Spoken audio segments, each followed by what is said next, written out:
Hey everyone, and welcome to an exciting episode of Amazing Spider-Man Classics. We got a fun show in store for you today. Remember our good old buddy in the Molten Man? Well, he's come back to give our buddy Spidey a big roll in the hay. Oh boy, how's Spidey gonna get out of this one? And just when things can't get any more crazy, a meteor crashes to Earth with special gas. Mr. Nestor Fester will never be the same again. Stay tuned, Spidey fans. Special musical guest Irving Forbish and the Merry Marvel Marching Society Dancers.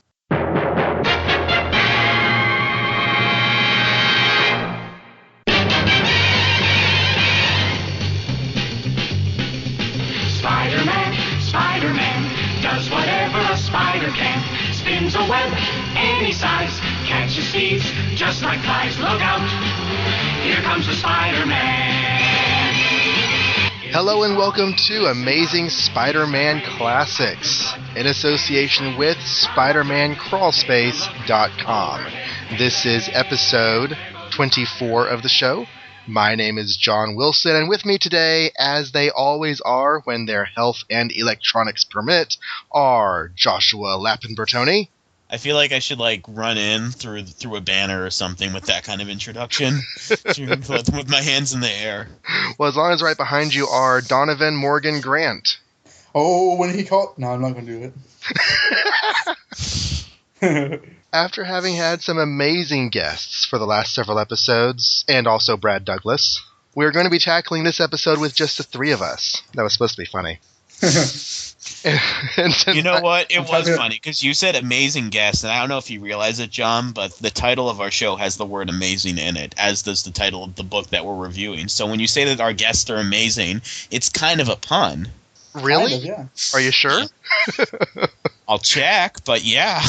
And tonight, after some emails, we are going to be looking at, as you said, it is called Amazing Spider-Man 35 and 36. I want to start by reminding you that Amazing Spider-Man Classics is brought to you by Roll2Play, your online source for games and gaming supplies and accessories. And as I've told you this month, they are running a sale on all Steve Jackson games, such as the Munchkin card game. Also a featured item right now is the Apples to Apples Party Box. It is a 4 or more player game of hilarious comparisons. Just open the box, steal the cards, and you're ready to play.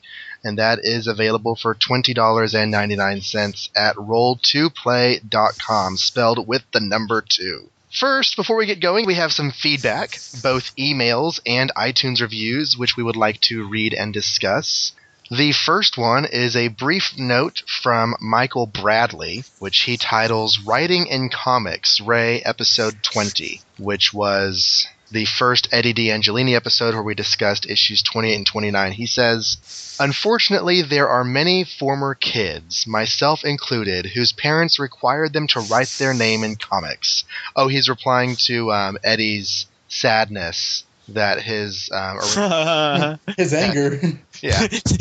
And he wants to think, he called the person out first name and last name, if I recall. Michael says this was a preventative measure to keep us from losing them should we ever take them out of the house or loan them to friends. So forward my apologies to Eddie D'Angelini should he ever latch onto one of those. It's not my fault, honest. P.S. Are all the women in Peter's life at this point either crazy, psychotic, overprotective, or neurotically insecure? It seems that way. LOL. Yes, as long as they're drawn by Ditko. And written by Stan Lee, who has no idea anything about women. Yes, I'm going through the databanks and I'm trying to argue this, and I don't think I can. Deborah Whitman is Well, he said at this point. Well, there was Sally Averill. She's pretty. Oh wait, she's dead. Yeah, she's dead. Even before she was dead, she's like, I am the Bluebird.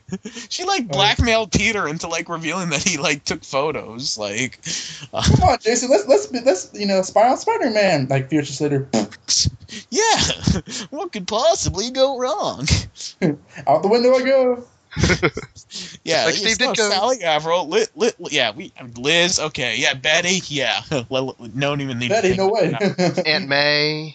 I mean, maybe Anna Watson. What has she done at this point? I mean, changed her last name a few times. Yeah. She forgets if Mary Jane's her daughter or niece. Oh, yeah, good points. Gosh darn it. Yeah, she's overprotective, too, because it's like, oh, don't see a scary movie. I was just telling Mary Jane that the other day, Aunt May. As they, like, fist bump each other, like, yeah. She's such an enabler. Our kids are never going to see scary movies. Yeah. Amazing sexist podcast. Yeah, I don't think that there's any other women in the book except for like no, you're right. I think Sue Storm, who's like a cameo a couple of times, maybe, but I've not read too much early Fantastic Four. Is she? She's not exactly level-headed either. Oh no, we've talked enough about early Fantastic Four on here. Enough said. Not as bad as maybe some of the characters in Spider-Man, but she's not exactly level-headed. Princess Python. Would she really be considered in his life? I guess so. But she's his first female adversary. Female Dory Evans. Oh, Dory Evans. Oh Lord. Johnny Storm, you put out that flame this instant. But Mary Parker. Worry, Dr. Doom is about to cut off Reed Richards' head. You're not going to show off. You're going to be a normal boy. Mary Parker. Mary Parker. Well, in her life, yeah, she's not. She's a robot. She doesn't exist yet. Yeah, and she's a robot. Yeah, and this so far, have they ever mentioned his parents? No. I don't think they've even gotten a sideways line drop on them. They don't exist as far as we know. We assume he had them because most people do. For all we know, like they could like reveal in issue 37 that like, oh, Peter, your parents were just in the other room having dinner. They've been in the other room for like his parents have always been there. They've just been off panel. or they're like, you only see them by their legs, a la Tom and Jerry, cow and chicken. No, it's like Carrie Kelly's parents from The Dark Knight Returns. They're like smoking pot, watching stuff about Spider-Man on TV. Exactly. You seen Peter lately? You should be finishing kindergarten pretty soon. Our next email is from a friend of the show, Miss Stella. Stella reads, John, I wanted to send a note on my birthday, no less. Happy birthday! To praise ASMC. Yes, happy birthday. Happy belated birthday. Yeah, it's like 2 months late now. Whoops. I have been thoroughly enjoying it. It has entertained me and taught me as well. Only the best podcasts prompt me to try and catch up as quickly as possible. It's true that sometimes I feel bad for the harsh, albeit funny words and comments that are flying out at the women, but I do understand this is Silver Age way of writing/thinking. Batgirl has encountered the same sexist storytelling. Poor Betty. I do hope Josh will learn to love Betty, and she has a little heart image there, which is cute. Yep, that's gonna happen. Any day now, I'm gonna realize that this is the most important character in the Spider-Man movie. Dr. Strangelove, or The Day I Learned to Stop Worrying and Love the Bomb. Love the Bomb, that's right. You keep the show moving, and you bring up so many issues that are either heavy or serious or light and amusing. Keep up the great work. The only constructive criticism I would give is tell Donovan to slow down when he gives the summaries. Sometimes it seems like he is racing through and his words get fumbled and I have trouble understanding what he is saying. I don't know what she's talking about. I am only on episode 13, and I saw you say that he will give later oral reviews rather than read. So this may change. I've learned while doing my own that you have to go a little slower in order not to err. Thanks for your time. I look forward to hearing more. Your fan, Stella. I would like to say that I could get really angry and say, no, you're wrong, but really, it's something I try to work on, so I will try to work on my speed next time. I've said my piece about Betty. I say it in every episode. If somebody would like to defend her actions, go right ahead. It's I let the comics speak for themselves. Now that said, I really don't curse this woman. When I go to sleep, I enjoy the character for this very reason. But yeah. Well, we've not had somebody yet say you're wrong about Betty, so that lends credence to our claims. Well, Stella is a friend of the show. She is a member of the panel on the Spider-Man Crawl Space podcast, and she also has her own show that she does solo with occasional guest co-hosts, which is called Batgirl to Oracle, a Barbara Gordon podcast. That can be found on iTunes and at www.batgirl2oracle.blogspot.com. There is a Facebook page, and you can follow her on Twitter at Batgirl2Oracle. So I have listened to several episodes of that show. I have not caught up yet, but it is definitely worth your time, and she does a great job with it. Very much. Oh, yeah, it's a great show. And our next email is from Kenneth Laster. awesome, or should I say amazing, you guys can't see, but I'm like cocking my head and winking a little bit, podcast. You guys are amazing. You guys inspired me for my YouTube channel. I even mentioned you in my first video. My channel is Epic Nerd 1, and for those of you who cannot see the email, he spells Epic Nerd, as it's spelled, but puts the number 1 at the end. If you want to check it out, and if you need an extra co-host or someone to replace you, I'm your man, or teen, I don't know. Well, which is it? Are you a man or a teen? You can see that Stan Lee splash page stuff. The man and the teen. Is he man or teen? Well, keep on casting. We're doing it right this moment, man. Oh, yes. I have no plans to have any replacements unless one of these gentlemen dies. So I'll piss you off. I don't see that happening, though. Oh, good. Thank you so much for that email, Kenneth. And we have another email from Liam Elcote, who has written to us a few times before. He has an email titled, Some More Circus of Crime Goodness. He says, hey guys, it's been a long time since you did a new episode. He wrote this in the great crevasse that separated episodes 20 and 21.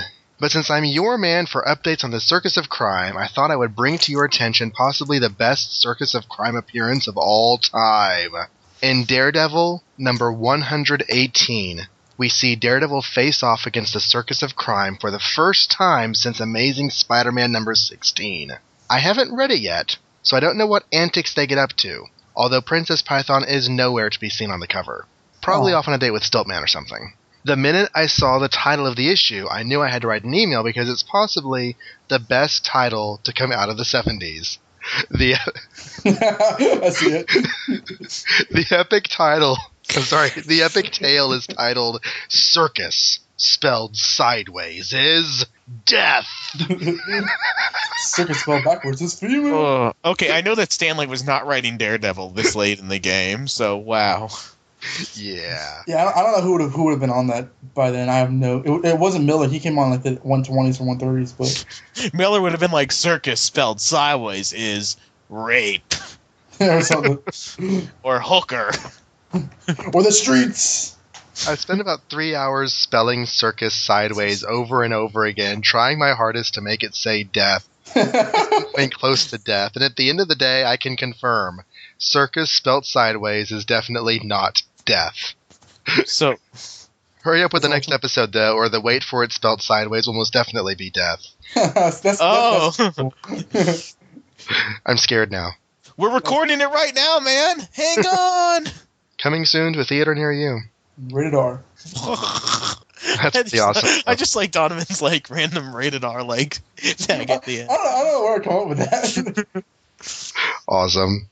Thank you so much for that awesome bit of info there, Liam. We have another email from Lindsay Newton, who has also written before. Hey guys, just read Amazing Spider-Man 30. Can't wait to hear your thoughts on the Cat Burglar's terrifying arsenal, his hook on a rope, his gun that has never failed him, and my personal favorite that would defeat any superpowered hero, his blinding beam of light. Love the show, Lindsay from Australia. Wow, we didn't really talk about that much, did we? He did have a lot of faith in his band of gadgetry. Yeah, we were more focused on, Liz possibly being a nurse for homeless people, what was happening to Flash Thompson when he was unconscious, and why Betty Brand probably released the red pigeon that ruined Peter and Mary Jane's wedding day. Well, actually, was it really emphasized? Oh, look at my blinding beam of light! Isn't it awesome? It probably was. We were probably just too focused on Miss Brand. There was definitely the other graph. verbally writing with the cat. Yeah, he really liked his toys. Thank you, Lindsay. Our next email is from Aidan Mohin, entitled Nurses, Planners, and Pronunciation. Howdy, y'all. First off, I'm going to make myself sound like a grade A ass by correcting John's pronunciation of my name. It is pronounced Mohin. It's Irish. And I'm just going to interrupt to say, you are not an ass. I always prefer to pronounce somebody's name the way they pronounce it. But continuing with the email, anyway, on to Doc Strange, I've always been intrigued by mystical superheroes from DC. Marvel's mystical characters always seem kind of bland. The most interesting magic character from Marvel I can think of would be Adam Warlock, who crosses more into the cosmic end of things. I really, really like Strange's origin. I agree with you there. It's really intriguing that some overbearing jackanape would be semi-forced into becoming a nice guy, and then I lose all interest in everything strange involved. Just plain bores me. I really love the 3-part Master Planner arc. Yes, I count the cat. Back when I first read it, I thought it was so cool how the seeds were planted in part 1 and 2 that would in the end lead to the payoff that is those awesome Spidey lifting large metal object panels that are burned onto my brain because they repeat it every other month. I would have to say that this is my second favorite Doc Ock story, and it's definitely in my top 20 Spidey stories. If you're curious as to what they are, I'll send them to you sometime. Yeah, I don't mind hearing what someone's favorite Spidey stories are. That'd be kind of cool. My first would be George Stacy's... Oh no, we're going to spoil this? Death! Scott Garner, cover your ears! And my third would be Killer Clone Kane's... Really? Murdering of the not-so-good Doctor during the Clone Saga. Should we say the letters? Oh, I see what he did there. Okay. Sorry, yeah, Aiden.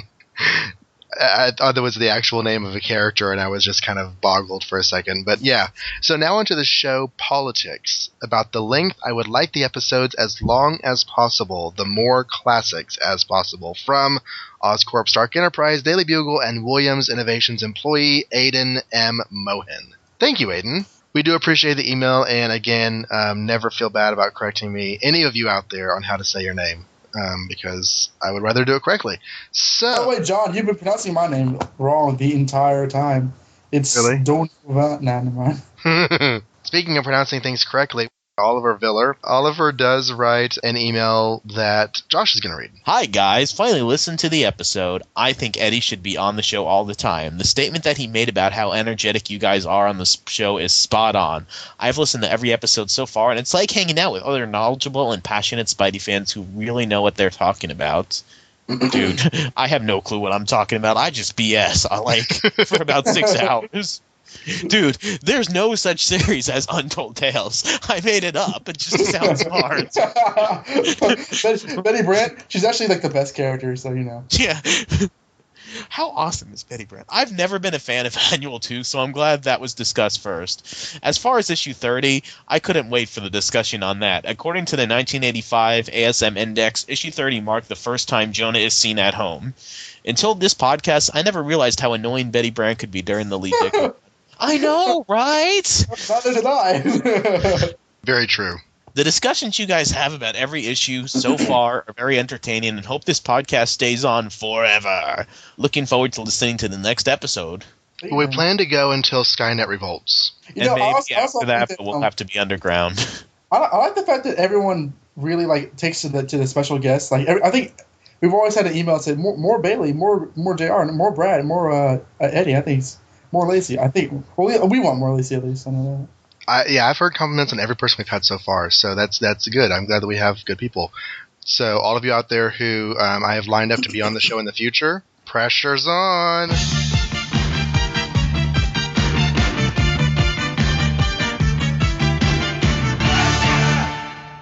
And then our next email is from Eric Gentry. Eric writes, "Hey guys, good to hear the show again. Sounds like you weren't big fans of ASM Annual 2. You mentioned that Xandu would appear again in 1974's Marvel Team-Up number 21, but the Doctor Strange Spidey Xandu saga also continued in 1983's Marvel Fanfare number 6, 1992 graphic novel The Way to Dusty Death, and finally Secret Defenders 6 through 8 in 1993. I attached a pic of the little blurb from Secret Defenders number 6 about how Spider-Man and Doctor Strange could somehow coincidentally always have fought Xandu every 9 years. I'm looking forward to hearing the next podcast because ASM 33 is the oldest issue, which I have the original copy." Eric. Nice. It's always cool to own those old Spider-Mans, and I have recently come into possession of issue number 29. Thank you to you out there who gave that to me as a Christmas gift. I do want to read this blurb here because this is kind of interesting. It says, "Want to hear something weird? Up to now, as we noticed while readying our issue of Secret Defenders, Xandu's appearances have always come in 9s. You think we're kidding?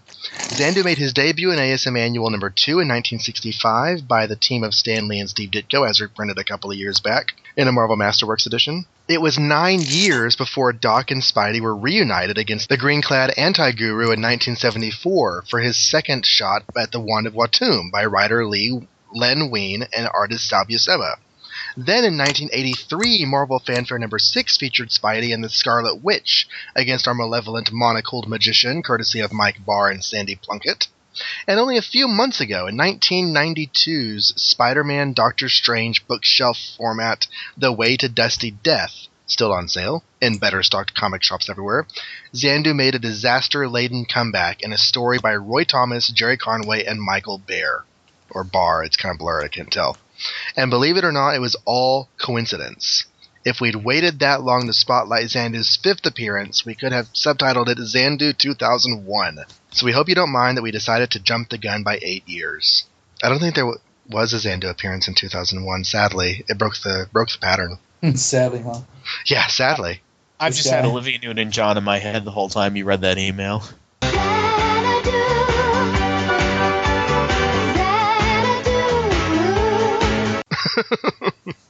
Nice.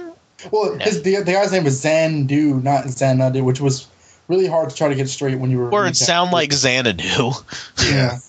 So thank you very much for writing that email, Eric. Let's see. Do we have any more? Whoa. Have you checked the Facebook page? For the show? Yeah. No, what's it say?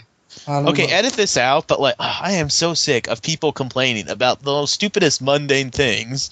Like... Who's complaining? Techniques or something. The current episode is an outrageously large file, 192 megabytes. Wait. Who's saying that? Gerard. Okay, we actually have an email from Gerard. Oh, he complained about the download. Yeah, whatever.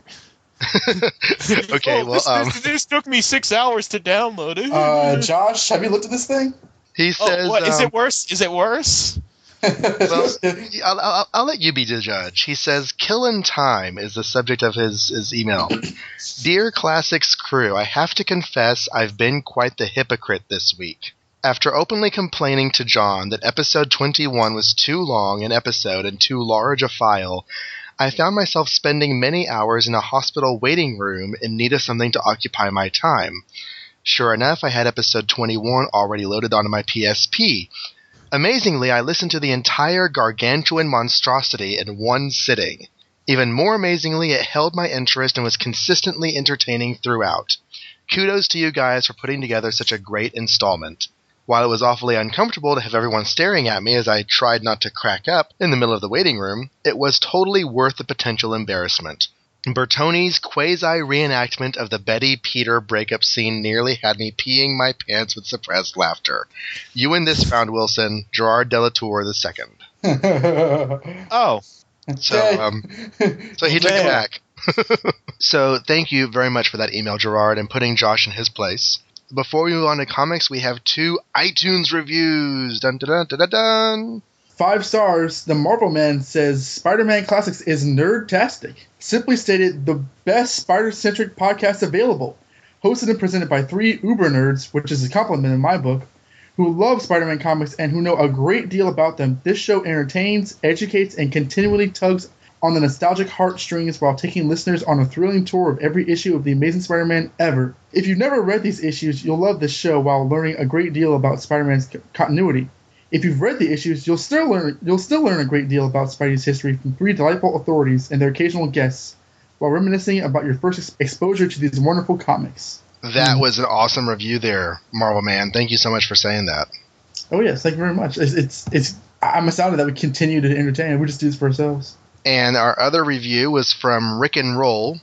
He writes, or she, very interesting, 5 stars. Great job, guys. This is one of those cool podcasts you wish you could be a part of. Well worth the listen, especially if you can follow along with the issues as you listen.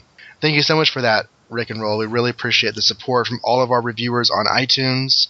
If you would like to leave a note saying what you think of the show, please feel free to do so. So far, everyone's been very positive, but I guess if you hate us, you should express that too.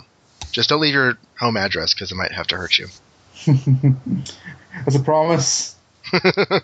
And now, without further ado, let's dive into the books. So first up, launching us into the new year of 1966. The year that gave us Batman on the television, as well as The Monkees, The New Adventures of Superman, and of course, Star Trek. We have Amazing Spider-Man 35, which hit the stands on January 11th with an April cover date. Our cover is a somewhat simplistic design. Molten Man is front and center, running toward the camera with his hands raised, with Spider-Man leaping down, and the spider signal is shining on Molten Man, although it's all white and not red. The title is The Molten Man Regrets, which makes absolutely no sense in context of the story. If you were in a green room, which, like, this is a green room, you were half naked, covered in gold paint, and about to be hogtied by Spider-Man, wouldn't you have some regrets in life? Yes, that's like the beginning of like some movie where like the guy's narrating, "You're probably wondering how I got to this point." It all started when I was working as a lab assistant for Spencer Smythe. The jar is hitting the wall. It's smashing in front of me. It's soaking through my skin, my bloodstream. Exactly. Yeah, I guess he does regret that. And we said we didn't have anything to talk about this issue. Yeah. This title is very indicative of the issue. Oh, and what's missing from the cover? What? Nipples. Oh, yes. No more nipples. No more. There are no more nipples. Sounds like a protest sign, like, no more nipples. No. He used to have them, and then the liquid metal alloy burned them off. Oh. I did have just a couple of items of note on the general cover layout here, though. There are a couple things that have changed in the last issue or so that we didn't talk about last time. The Marvel Comics group logo in the top left has changed. The word Marvel is now colored, and all the words are larger, and there's no longer any room there for the price tag, so the 12-cent stamp is now in its own little box off to the right. Not that it really matters. And these changes were actually set up last issue. I don't think we mentioned them, which is why I'm mentioning them now. Although I may find out when I edit last episode that we did, and I'll feel silly. So we open the cover, and before I talk about the splash page, I have to bring out this inside cover ad. It's for a play toy called the Polaris Nuclear Sub. Huh? Now, this is not just any nuclear submarine toy. This one is 7 feet long, with enough room in the cockpit for 2 children. There is a real periscope, working controls, electrically lit instrument panel, and the rockets and torpedoes actually fire. Just imagine how many hours of adventure you can have as you pilot the most powerful weapon in the world. Imagine the body count. That sounds rather dangerous. I mean, it's a nuclear sub-toy. Here you go. Let's play with this plutonium. Just pretend you're the Ruskies. I know, right? It's only $7 plus shipping, but if that price seems too steep, you can just use it for a 10-day trial and send it back for a full refund if you're not absolutely satisfied. Isn't that special? That's awful. And now the splash page. The image has the Molten Man diving for Spider-Man, but Spidey has leaped over him, backwards somersault style, and he's also grasping these 2 ropes that are attached on the other ends to Molten Man's wrists, so I don't know if this is some sort of weird S&M thing that's going on or what it is. The room they're in is sort of run down with like cracks in the walls and a space heater, and I can just imagine all sorts of things happening in this place that we're not going to talk about. But the art, the whole design of the poses and everything, the whole image is very Ditko. With Spider-Man's physiology and everything going there. And the title again is The Molten Man Regrets. Our captions read, "It's change of pace time once again, so climb aboard for the action. This one is for the real, old-fashioned, dyed-in-the-wool Spidey fanatics who like to see old Webhead fighting as only he can. We envy you. You're going to have yourself a ball." Right. You envy us, eh? Right. I can just imagine Stan Lee getting these pages from Steve, because the credits are script and editing Stan Lee, plot and artwork Steve Ditko, lettering and loitering Art Simic. So Steve Ditko is the plotter. He's been listed that way since The Man in the Crime Master's Mask in issue 26.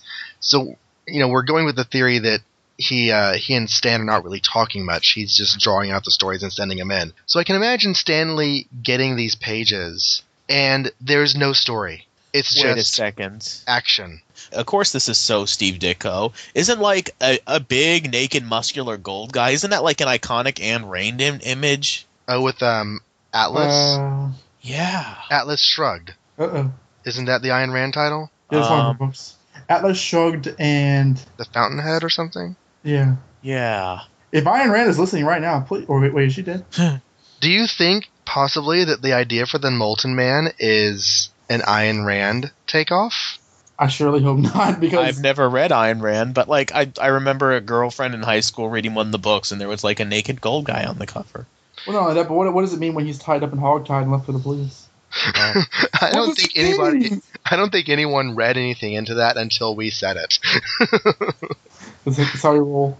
That's how we roll here on Amazing Spider-Man Classics. So, anyways, my punchline a second ago was just that Stanley has to brag about this story somehow in the splash page, so all I can say is, it's action! It's lots of action! You Spidey fans, you like action!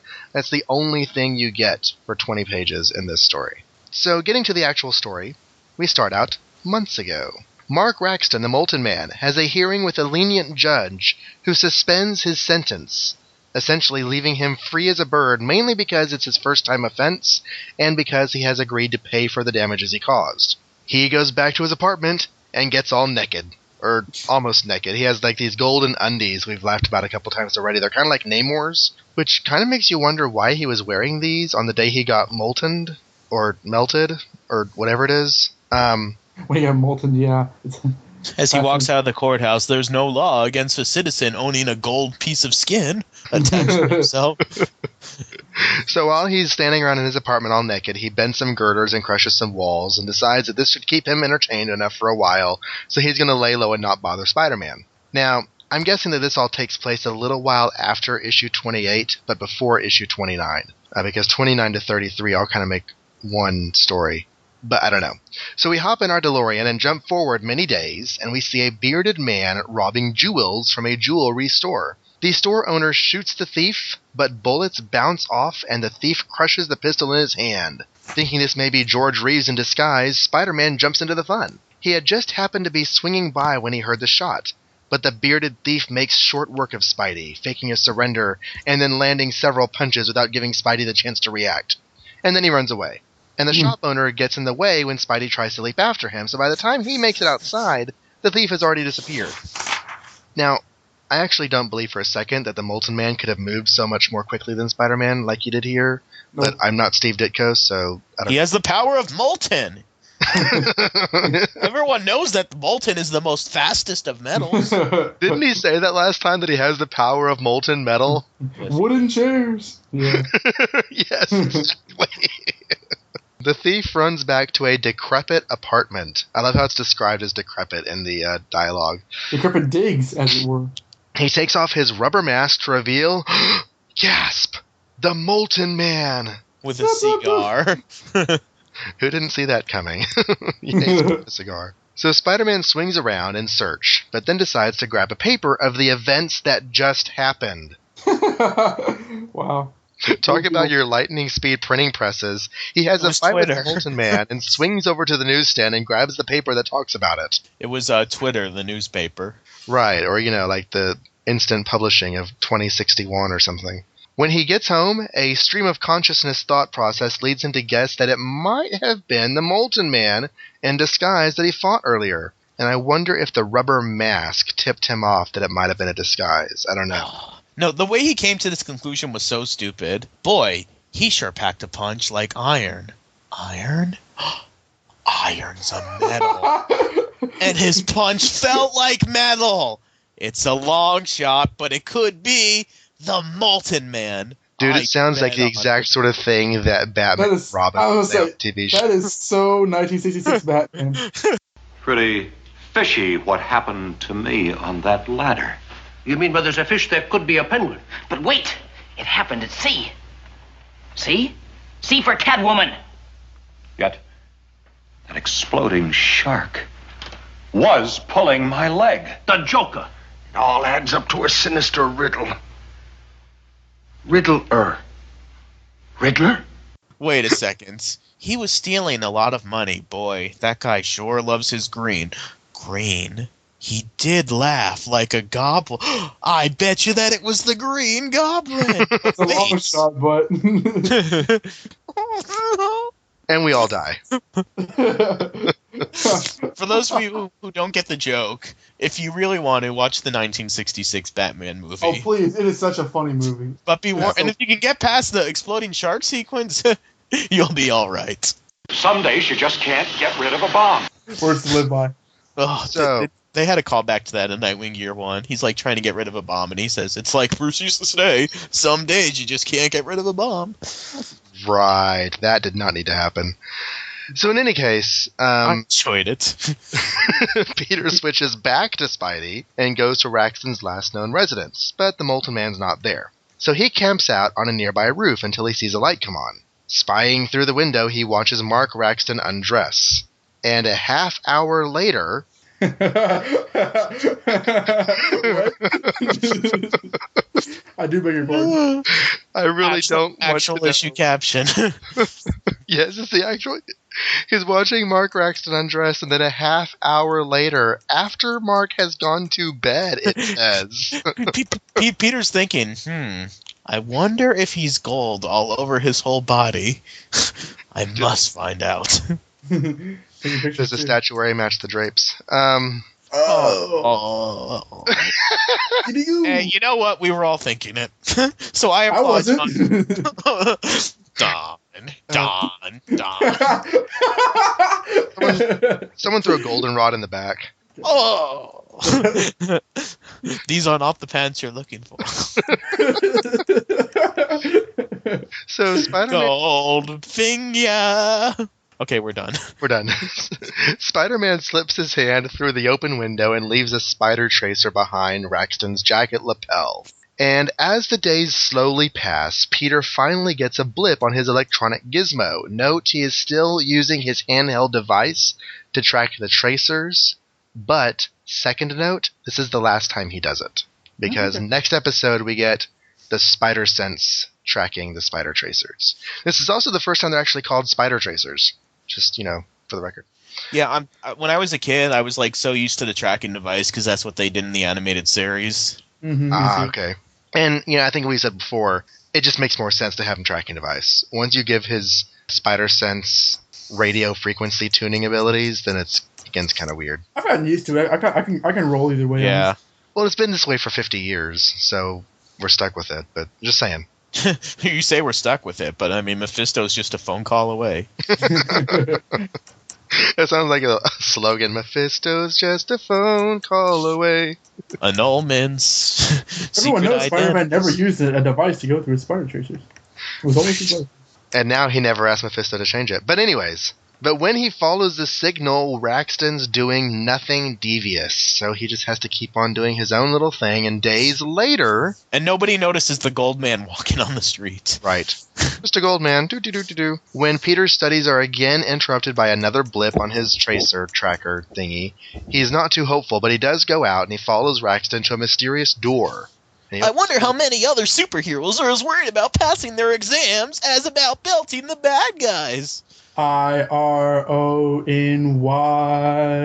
Spider-Man's original, guys. Did you Whoa, get it? true believers. Does our distinguished competition ever have problems like this? The brand Ek? Surely not.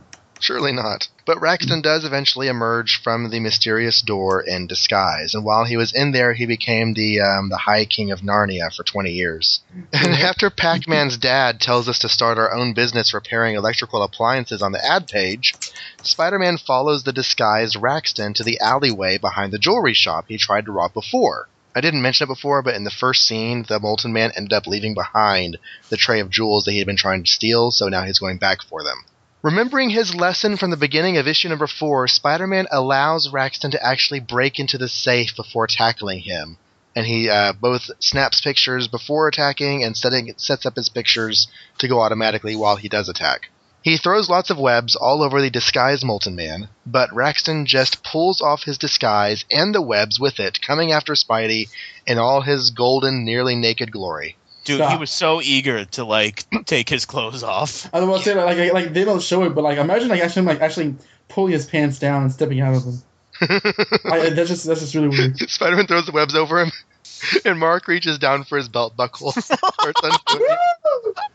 No, look how within Peter's one panel he's naked. Are we doing this again?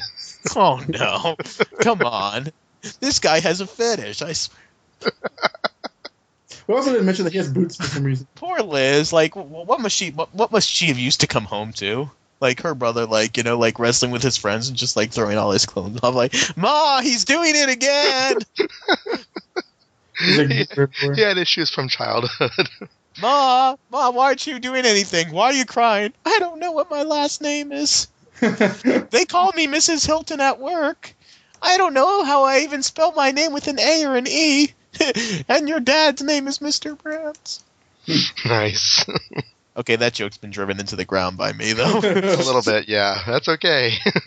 This is the last we'll hear it, folks. So after an entire page plus a little of nothing but sound effects and punches, I can't even call it punchy punchy talk talk, because it's punchy punchy. Wop. No. So after all that, Raxton grabs Spidey from behind, determined to hold him forever, because there's not much else he can do. Okay. But Spidey shoots 2 web lines to the ceiling, grabs them, and somersaults backwards, pulling Raxton off his feet and upside down, forcing him to release his hold. There's more punchy punchy talk talk, interrupted by 100 toy soldiers and a call to sell grit, after which Molten Man smashes a window and makes a break for it.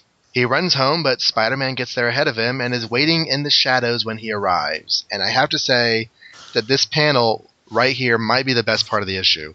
Dude, no, it isn't possible. It isn't. This is a fine time to tell me. It's just great. He's like standing there in the shadows, and just like the red outlines of his shoulders are, barely. It's very Ralph Bashki 1967 Spider-Man cartoon-ish.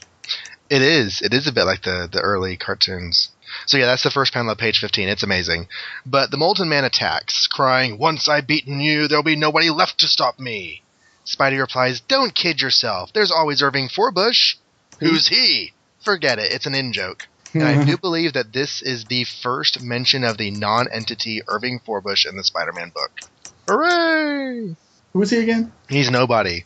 He's a character that a name that Stan Lee invented in the 50s to blame problems on. And then they became like a regular, like. Oh, so he's like the Skunky Bowman of the Marvel universe. Yeah, kind of. Actually, in not Brand X, the comic, Forbush Man is a character. But, right, I didn't know that. Yeah. So Spider-Man grabs a couple of web ropes that he had fashioned ahead of time because he was planning ahead today. He starts trying to lasso the Metalhead again because this is their thing. We get 2 pages of patchwork ads for various and sundry random crap, including a filter screen that you lay over your black and white television set to watch it in color for only $3. And finally, Spidey hog-ties the Molten Man. Raxton informs Spidey that his efforts were for naught because there's no way to prove he actually did any of the robbery attempts, but Spidey is confident that otherwise will prove to be the case. The police find the Molten Man in a web net with a note to wait for a few minutes and he'll bring evidence of the Molten Man's culpability. So while they take him to the station, Spidey develops his film and delivers his photographic record of Molten Man's change of disguise and attempt to break into the jewelry store. That is so convoluted. Yeah. Wait here. I don't like that. Spider-Man has a camera. Interesting. But enough of such sordid goings-on, let us now change our scene. It's a short time later as we visit the Daily Bugle with a pensive Peter Parker. He's ready to sell his remaining picks, but is nervous about seeing Betty. "You're in luck, Pete. She's gone. Run away from her problems, and a replacement secretary is in her place." The only thing left of Betty is a photo of Peter she had in her desk, which the new girl returns to Pete, but he's all sad and angry and throws it away. Turns out Ned Leeds has gone too, and he is assuming that since Ned had wanted to marry Betty, and they're both gone, that they're off somewhere and probably French kissing or something. And the issue ends with Peter walking off into the Ditko haze of a shattered reality with phantom Betty heads floating along behind. Exactly like that, yes. It's a very good description. Next ish, a swinging supervillain so different, so new, we can't even tell you his name yet. Because you haven't named him? Yeah, because guess what? We don't know. Yeah, there's a picture of the guy. In translation, Ditko wasn't talking to Stan and hadn't told him the new villain's name, so Stan hadn't figured it out yet either. We get a HypnoCoin ad and then all the extra stuff in the back, but let's finish discussing the story before all that. So, issue 35, gentlemen. Yeah, so Peter, who's like, everyone's looking at spiders in the newspaper. I have to pretend to be afraid of spiders, or they might think I'm Spider-Man. He has no problem giving cops a picture and being like, yeah, I took these pictures while I was there. And then from the same set of photographs, selling half of them to the Daily Bugle, or like the rest of the photos. No problems. Thank God for the psychic mind block. Never say that again. Okay, so that second to last page where new secretary is giving Peter the Betty photo. Bottom panels, middle panel. Look at Peter's eyes. That's like it's very well rendered. Yeah, very well read, like his face there. Oh yeah, I mean, talk about the emotion and just the angst and sadness poured into that image. That's really, really awesome. Not only that, but like in the next page, like the top right where he reads the picture, "Too Betty Forever Peter." I think that's a very this sounds very kind of a cheap remark, but it's a very Ditko-esque kind of panel. I see that like Jameson sucking on the cigar. I see that facial expression on a lot of Ditko's characters a lot, especially with those hands. I think Ditko's art has become much more stylized. It's not always evident in the Spider-Man comic, but I think the 1970s Steve Ditko style that we all kind of associate with his later career is definitely peeking out in these last few issues of Spider-Man. Mm-hmm. Yeah, definitely. I think we are in agreement. This is a very mundane, not much to speak about issue, but I do like the fact that it's an issue where it's basically like a Spider-Man cartoon. He fights the villain. He figures out how to beat the villain. He beats the villain. Okay. And then he goes back, and then like real life hits him again. Oh wait, Betty's gone, and he has to kind of like face reality at the end, in the last 2 pages of the comic book. And while I would have preferred more of the traditional Spider-Man tropes with that, I think the end does actually make this story enjoyable because it sort of comes out of nowhere, and I think it's a very good storytelling technique to have that come at the very end after almost being distracted by the superhero stuff. I just think it's a very well done story technique. Otherwise, this issue would be completely worthless. To me, this is a complete waste of time. I mean, even with the last 2 pages, which you're right, they are the redeeming factor of the issue. That without it's just them, Peter finding out what happened last issue. Right, and that could have been done differently in dialogue in the next issue. Or in the next time he shows up in the Daily Bugle, if that's 36 or 37 or whatever it is, there could be dialogue that covers the same things, the same plot progression that happens here. But they are 2 very good pages, and they're the only things in the story I care about. Well, you guys understand what I'm saying, though. It's like if Spider-Man, if the ASM is supposed to be not just Spider-Man, but the life of Peter Parker, stop the Molten Man. Oh, they take pictures. Ha ha ha ha ha. Oh, Betty left. Oh, yeah. This picture. I wonder when I wrote this. Must have been a lifetime ago. And the end. It ends. It's like issue 21. I like that really kind of not somber ending, but how the whole thing. If you stack it up to the whole issue, it's just a day in the life, and the day doesn't end very well. I really like that. A day in the life of Spider-Man involves some sort of hassle with Peter Parker. Yeah, more or less, and vice versa. And also, I love the bits of Betty heads. Yeah, the Betty heads. I do think that this would have benefited from an Aunt May appearance, an ESU, visit or something. Like there's no Jonah in this issue. How often, there was one issue before we were talking, I was like, this issue had no Jonah. I think it was issue 11, the first Doc Ock one. Right. Oh, they're not the first Doc Ock one. Issue 11? I mean the Doc Ock returns. The first part of that story. Yeah. In the middle of the Betty Brant saga. The mystery of Betty Brant. The mystery is she borrowed money from the mob, but it's Peter's secret that's keeping them apart. Peter doesn't know. That's why it's a mystery.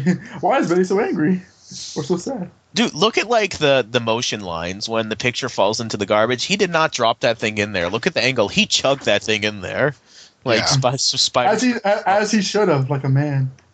Dude, the thing is cracking. It's not cracked when he gives it when she gives it to him. It lands in there cracked. That would not happen from falling into the garbage. Well, I mean, it's up against the garbage is leaning up against the wall. I can see it breaking. From a foot in the air. Yes, he is spider strength. Dude, no, he chugged that thing in there. Yeah, he did chuck that thing in there with with the strength of a spider or some crap like that. The strength or of 1,000 spiders. One or two. Or pissed off ex-boyfriend. No, I have. What else can you really say? Spider-Man fights the Molten Man again. See you next time.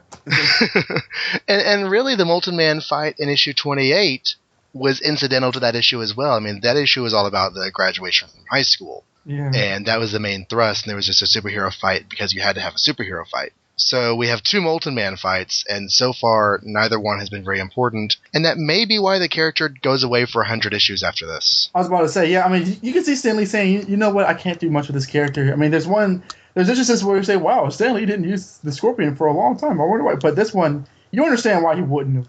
Yeah. Like, why would he? And Jerry Conway brings him back in issue 134. Yeah, he's a more annoying that one either. Like, yeah, that was when his skin was on fire. That's when they established the Liz and Molten Man connection in that story. Mm-hmm. It was gorgeous Romita art in the first part, and then I believe it's Gil Kane or what's the other guy that was on ASM for a while? I can't remember. Ross Andrew. Ross Andrew, yes. Ross Andrew, I believe, is the second part, but I know Romita Senior was in the first part. I remember that panel with Liz, like Liz. Oh, I love him breathe, Peter Parker. Ned Leeds played a very prominent role in that story too, from what I recall. I don't remember Ned's in that issue. Yeah, I think that Molten Man almost killed Ned. Really? Oh no, because Peter breathes him in the hospital, then he passes out, right? Yeah. We'll talk about that in 5 years or 2 or 3, depending on how many more breaks we take. So our house ad for this issue features Fantastic 449, entitled "If This Be Doomsday," with Galactus and the Silver Surfer. I know. I've actually read that. I don't remember it very well, but I do remember that. So speaks Galactus. To be honest, I mean, I know that 48 through 50 has such this, huge impacting place in the Marvel Universe because it introduced Galactus and the Silver Surfer, but the story is not exactly amazing. It's not terrible. I think it would have benefited from more irony. Yeah, more irony. I mean, I don't want to insult Gerard behind his back or anything, but I've not read. I'm not read much Fantastic Four, but the ones I have, I've not really been as wowed by them as I have Spider-Man. It's an excellent story, I guess. Story ideas. There's some really good story ideas in that story. Lots of really good pieces. But overall, as a great saga of early comics, there are better ones for me. There's also on the ad Thor 126, where you see Thor and Hercules fighting on the cover, because they do that. And then Marvel Collector's Item Classics is in its second issue of reprints, and this time it gives us the Fantastic Four 3, Amazing Spider-Man number 4, and the Ant-Man story from Tales to Astonish 37. Now, the interesting thing about this issue, besides the fact that it's reprinting one of the books we covered, is that the page count, 64 pages, was the same as the first issue. The price was also the same, 25 cents. But you only got 3 stories here, instead of 4, which you got in the first one.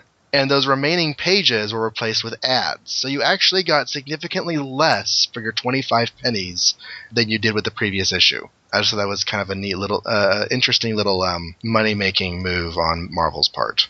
We also have Marvel Bullpen Bulletins, more mirthful, monumental, mind-staggering memoranda from your Marvel madmen. But the only item in this that affects us is tangentially related to Spider-Man.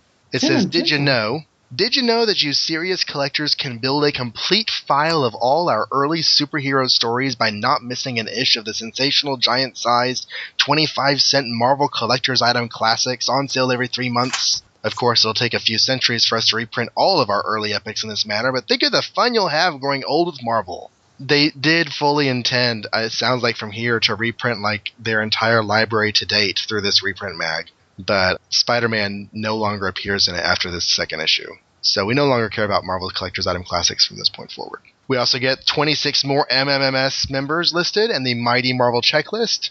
Then there's an ad for all the Marvel clothes and other goodness from this marching society. And finally, the Spider's Web. And what's in the Spider's Web, you ask? We have an email. I always say that. I'm so silly. We have a letter from Brad Redderson. Says, Dear Stan and Steve, you surely give Spidey enough problems. I don't know how you can think of so many each month. Imagine, in issue number 31 he got in trouble with almost all of his teachers. He gave everybody in school the wrong impression of him. He got in trouble with Betty, and his dear old Aunt May is sick with little time left, not to mention failing to capture his enemies.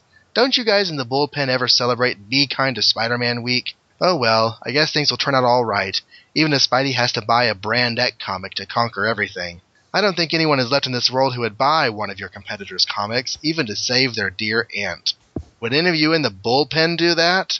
Wow. Yeah, and the response is, not if they want to keep working here. Aw, we're only kidding, Brad. We're sure our competitors must have some titles that are worth buying. The fact that we've never found any probably just means we haven't been looking hard enough.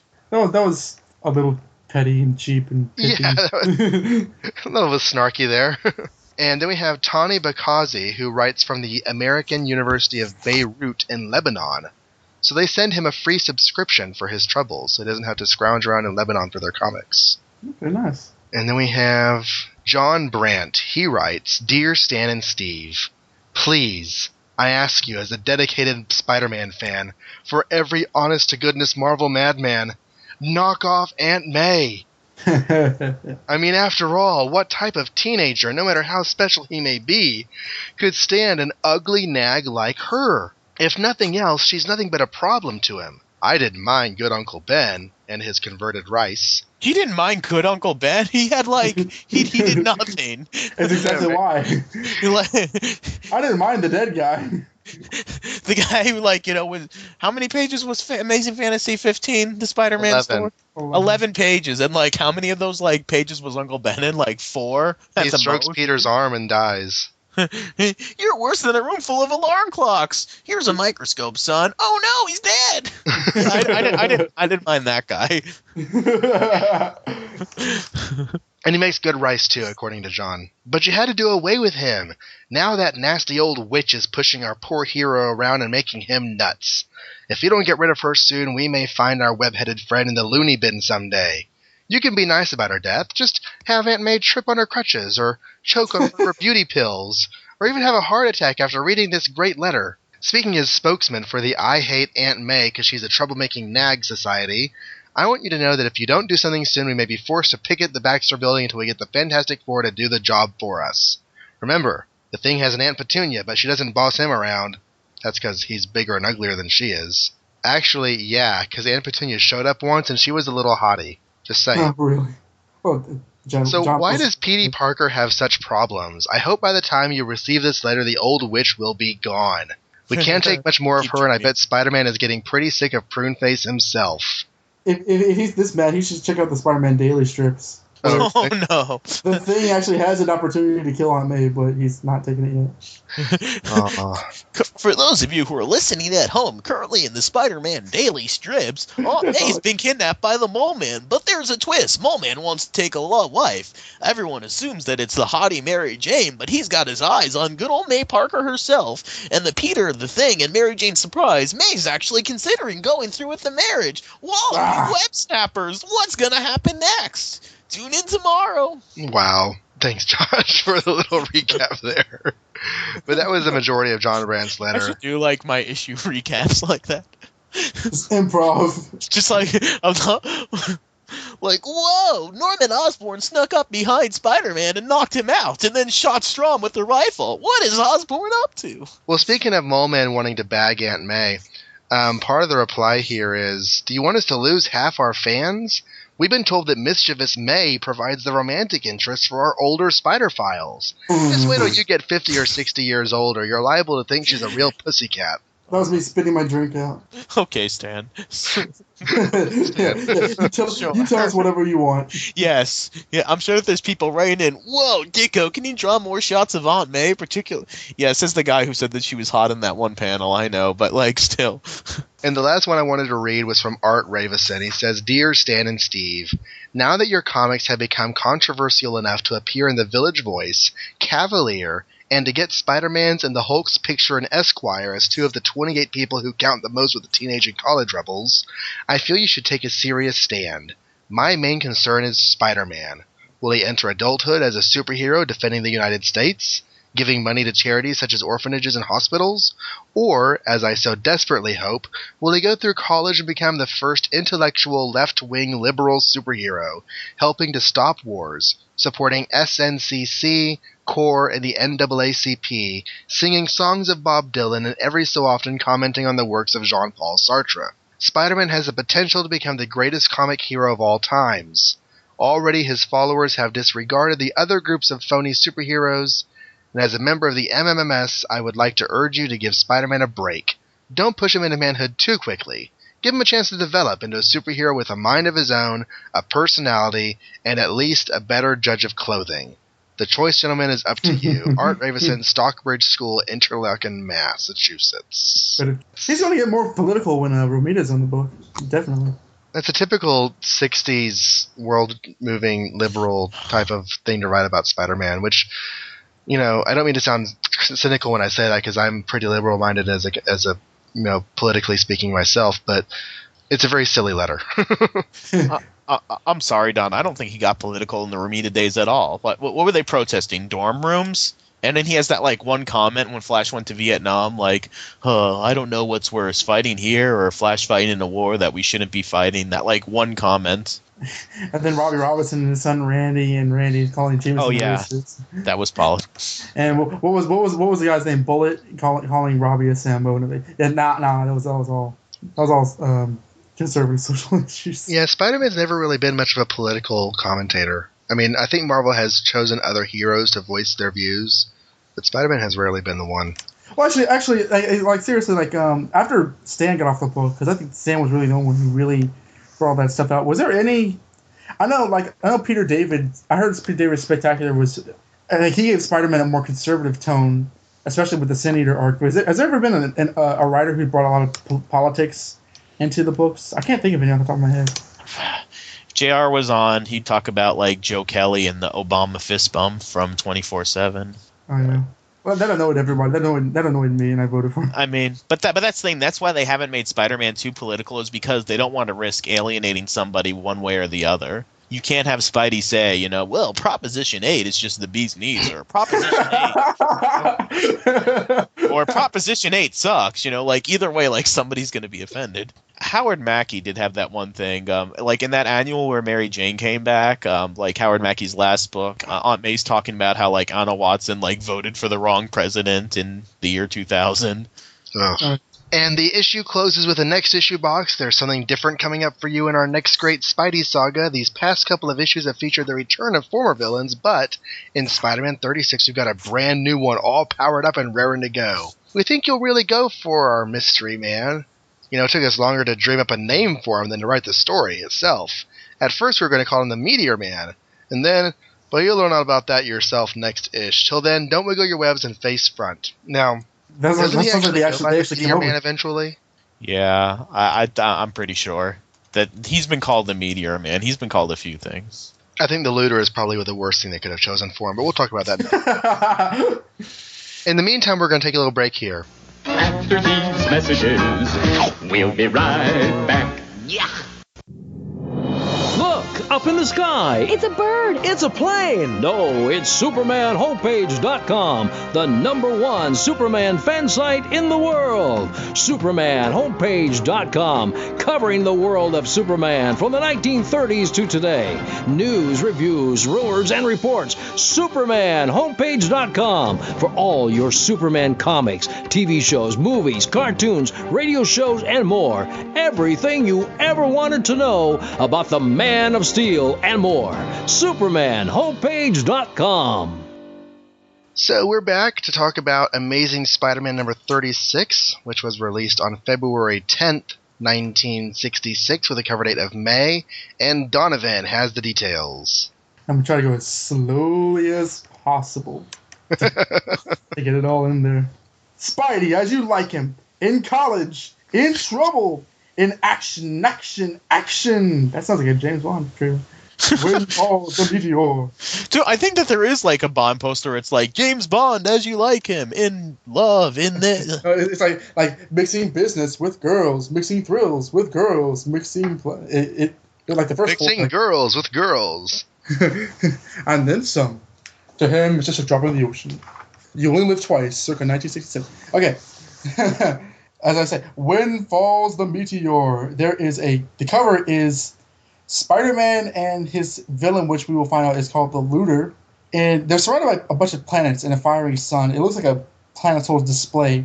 Spider-Man tries to leap on the Looter, but the Looter catches him in a punch while his right hand holds his Dazzler gun. And to describe the Looter, if you don't recognize or know of him, he has not exactly a bodysuit. He has a white vest with dark purple under long sleeve undershirt with white gloves. His mask has black eyes with spikes at the top of them and a black part where the mouth is. This is very strange. Yeah, it's hard to describe. It's one that you just got to look up. Yeah, don't rely on us. Just do it yourself, you audience. Okay. If you can download a podcast onto your MP3 player, then you can Google the Looter Marvel Comics. Just make sure that you Google the Looter and Marvel Comics, not just the Looter, or you're going to get some sick stuff. Interestingly enough, though, the comic covers for the issues we talk about are scanned and visible at the top of every episode's posting on AmazingSpiderman.libsyn.com. So you can see the Looter there. Now we go to the splash page where it repeats the title, When Falls the Meteor, and it's a lot more dynamic. They are in the middle of the air in the city. Spider-Man appears to be falling while trying to battle the Looter. You see him from his back. Well, trying to kick him in the balls. Yeah, he is. Like, if I go, I'm taking you down with me this way. Look at his foot. He's going to kick him in the nuts. And he's hanging from, you don't see the top of it, but he's hanging from this like balloon thing, a majig. He's hanging from the title. The title is his helium balloon. And the physics and science don't even add up to that, but as we say, in which Spidey must face the mortal menace of the uncanny Looter. Script and editing by Stan Lee, plot and artwork by Steve Ditko, lettering and stuff by Artie Simek. Lettering and stuff. Yeah, verbatim, yes. And the first caption just reads, "A meteor falls," which, I mean, I don't want to just be very gracious to plug your Golden Age Superman podcast, John, but that's very Superman-esque. Like, a very curt, short... yeah, just a very brief sentence as the caption. Yeah, it's very, very Golden Age Superman. Dun-dun-dun. Dun-dun-dun-dun-dun. That's Bronze Age Superman, dude. I don't care. And Josh started again. Okay, going beyond these short sentence captions, a man named Norton G. Fester has happened upon a meteor. He thinks this will lead him to fame and fortune. He turns out to be wrong, because all his friends and colleagues in the scientific community shut him away. He tries to open a deposit for the bank, saying, "Oh, I'll pay you back as soon as I'm famous, with interest." And they says, "Well, you're crazy, so that'll never happen. You'll be sorry. You'll all be sorry, you rats." That was from Dr. No. I'm still on the James Bond thing. Now, Fester thinks he's got on something really special here, so he tries to make some money off of this. He tries to experiment and says, "Just because I flunked science in school doesn't mean I can't ever discover the secrets of the universe." And therein lies the problem. This guy, he's like going to all these science people in this banks, and it's like, "Oh, so you want to science this meteor?" That's right. You failed science. You want our bank to invest in you. Look, this rock fell from the sky, and it's going to make me rich and famous. Are you in? Yeah. You're going to have to go borrow from some other bank. Would you like to open a checking account?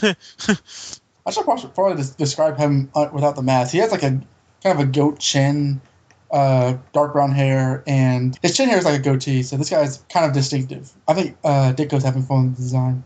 And he says, as he begins to hammer on the meteor, "Even if I can't raise money for a fancy lab or expensive equipment, I'll just chip away on my own.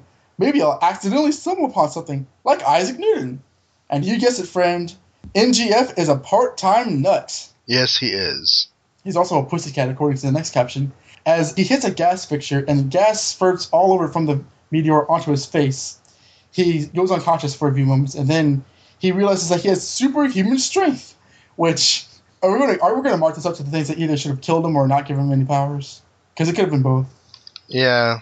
And it's gas. Weird gas from space can do anything.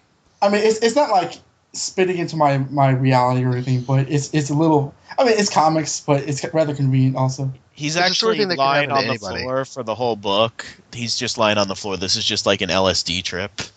Yeah. Oh, Spider-Man meteor. Oh. The rest of the issue happens in his head. With that look on page 4, you're just like looking at that. Oh, yes. So he finds out he has superhuman agility and strength, which is par for the course in Marvel Comics. Nevermore will I worry about getting money when I want it. Not now, with my superhuman power. The world will eventually belong to Norton G. Fester if I plan carefully. But enough about that guy. We cut back to Peter Parker finally getting onto ESU after having needed to cut classes for the last few issues, battling the Master Planner and Kraven the Hunter and the Molten Man. Yeah. He does he say the Master Planner? No, I was making that up. But yeah, because it is Kraven and Molten Man. The Kraven and Molten Man fights. I know we brought this out in the Kraven discussion. How he spent several days doing nothing. That he didn't go after the Kraven. That he was just going to school, letting Kraven impersonate him and do whatever he wanted to do. before he finally went after the Craven for the one fight. And also with the Molten Man issue that we just talked about, there were several days of him waiting for a blip on his thing. He didn't spend time going after these guys that he had to cut classes. At least not enough classes to matter. He was playing around in his room. He was like science. I better go find Molten Man again. Okay, you know what? If you're cutting classes, you can sit beside your Spider Tracer tracker and wait for it to beep at you. That's fail. Well, he's a freshman, so you know how many freshmen drop out in the first semester of college. Yeah, but he's Peter Parker. He's supposed to be smarter than that. So Peter's trying to make some friends at his new school, but because of the events of the last several issues where they thought he was hi-hatting them, as it were, he has no luck. He tries greeting them. They all try to make excuses and walk off. So he feels like, man, everybody's become friends on their own. I'm on the outs again. This is just like high school, pretty much. Unbeknownst to him, a girl named Sally Green wants to make friends with him while while Gwen Stacy... Weren't you telling me? Nice little Freudian slip there, like, oh, Josh, Gwen's not a copy of Liz. Josh, you lied. Sally Averill isn't dead. Here she is right here. Sally Green. She changed her name to protect the innocent. Yeah. Dude, somebody will totally go back and be like, Sally Averill's still alive. She changed her name to Green. She's in the witness protection program, living in the same city, going to school with the people that she went to high school with, and keeping the same first name. And flirting with the same boys. Yeah, she never flirted with Peter. I still don't say you're wrong about Parker being a snob, Gwen, and I'll prove it to you. Be my guest, Sal. So Sally introduce herself to Peter, and they hit off pretty well. They're pretty excited. They say, join us later at my place after class. And he says, oh, that sounds just swell. Gwen says, I never understood it. I never thought they hit it off so well. She must have said the secret word. But then Sally says she's very excited and anxious to meet somebody who's not just bronze and strength. And this turns Peter off because he just doesn't want to be known for his smarts, which is stupid. I mean, seriously, oh no. Someone recognizes me for my intelligence. I can't let this happen. Not again. She only likes me for my brain. Oh no. Come on now. Come on, son. Dude, look at those that bottom panel. Peter's eyes and Sally's face on page 5. She's really excited and he's really wary. Oh no. She looks like she's about to eat him. You're so scrumptious, Peter Parker. Look at you. You got that brain of yours. And he licking your lips. So Peter doesn't want to be known as just an egghead, so he says, I might be pretty busy. I'll let you know if I can. Sally bad move, Peter. No chocolate for you. Yeah. She's like, you... Oh, well, all right. So she turns a complete 180 and says, I tip my wig to you, lady. You had him pegged 100% right. When I thought he was acting human, he gave me the brush, but good. And then Gwen, not helping this situation at all, says, welcome to the club, Sal. You're one of us now. So Peter just says, I don't want this to be another Betty Brant situation. I must... And he doesn't say it in the dialogue, but essentially he must... What is he? Hide his smarts or something? Or... I don't know. Yeah, is there any sort of... okay, he says she only liked me for my brains too, and I couldn't go through that kind of heartbreak again. That's not what happened. Yeah, but he was young. Peter was young. He doesn't understand what happened with him and Betty. He thinks she might have been, but he thinks it's his fault still. He doesn't understand why the relationship really failed, because he takes responsibility for everything, including his parents, dying in a war while he was a baby. Does he really feel responsible for that? I never actually heard him. Yeah, he knows it's irrational, but there's been JMD Mateus stuff where he's like, I blame myself, and then what sense does that make? No, but that's what kids feel. They feel like if I was a better child, my parents wouldn't have gone on an airplane and crashed and died. Or walk down the alley and get shot to death. No, I get that. I can see that. It's just weird to see it here because... And Peter Parker? You don't say. Guilt?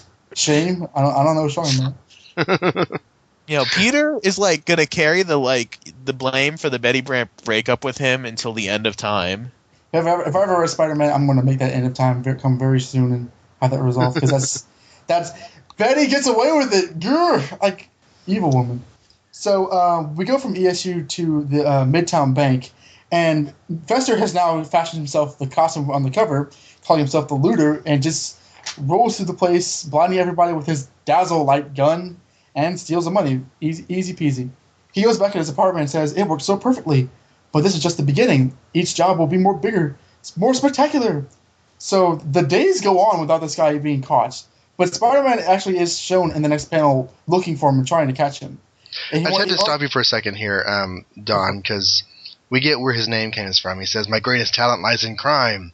There can be no doubt. I was born to be a master criminal, a super criminal. I was born to be the looter." And it's just like, okay, that's your name, and that's why you're going to use that name. I mean, we already knew that he wasn't exactly a full pint, but this is a phrase I've never heard before. He's a bloody loony. He's a fool. I realize why I was never made the great as a scientist. I was never cut out to be a scientist. He's kind of become. This is one thing, right? This is the first time he's robbed anybody.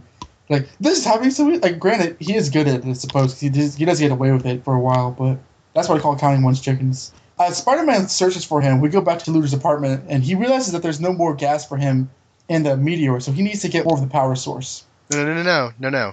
He worries that maybe eventually there won't be. Well, there's no more gas. He worries that means his powers are going to fade. He doesn't know that his powers are going to fade. He just worries that they might. Whoops. Well, essentially, yeah. He needs to find more of the origin of his powers so he can ensure the regulation of his powers. That's what he's going to do.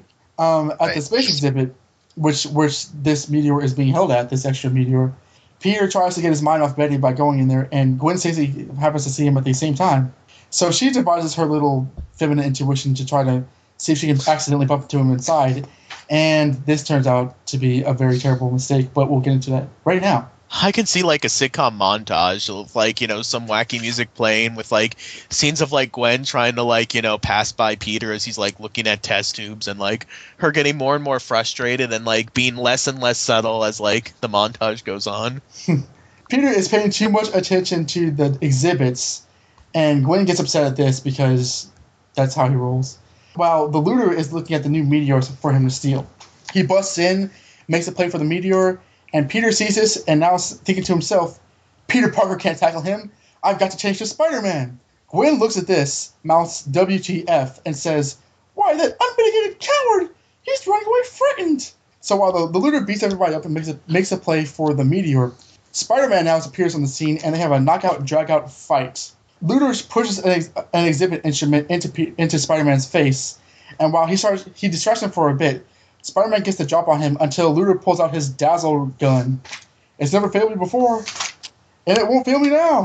But Spider-Man closes his eyes and uses his spider sense to go after him. And while Looter actually ends up getting away, Spider-Man tries to put the instruments of the exhibit back together. He changes back to Peter Parker and runs into Gwen and meets her. "Hey, Gwen, enjoy the exhibit?" And Gwen is not happy.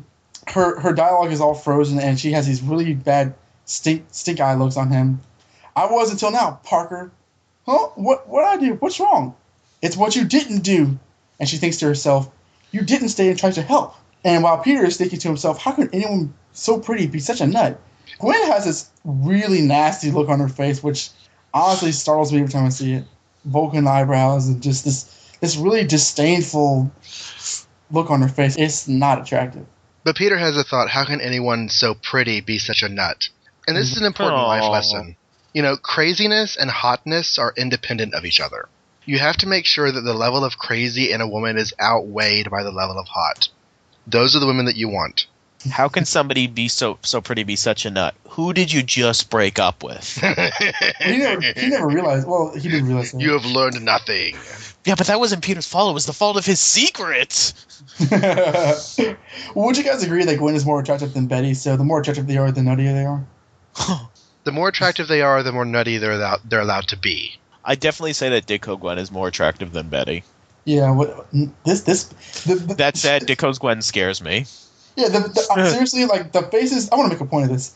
The faces he draws for her, like when she has her face upturned on the third panel on the 14th, and the fourth panel, that look she gives him on the corner of her eye.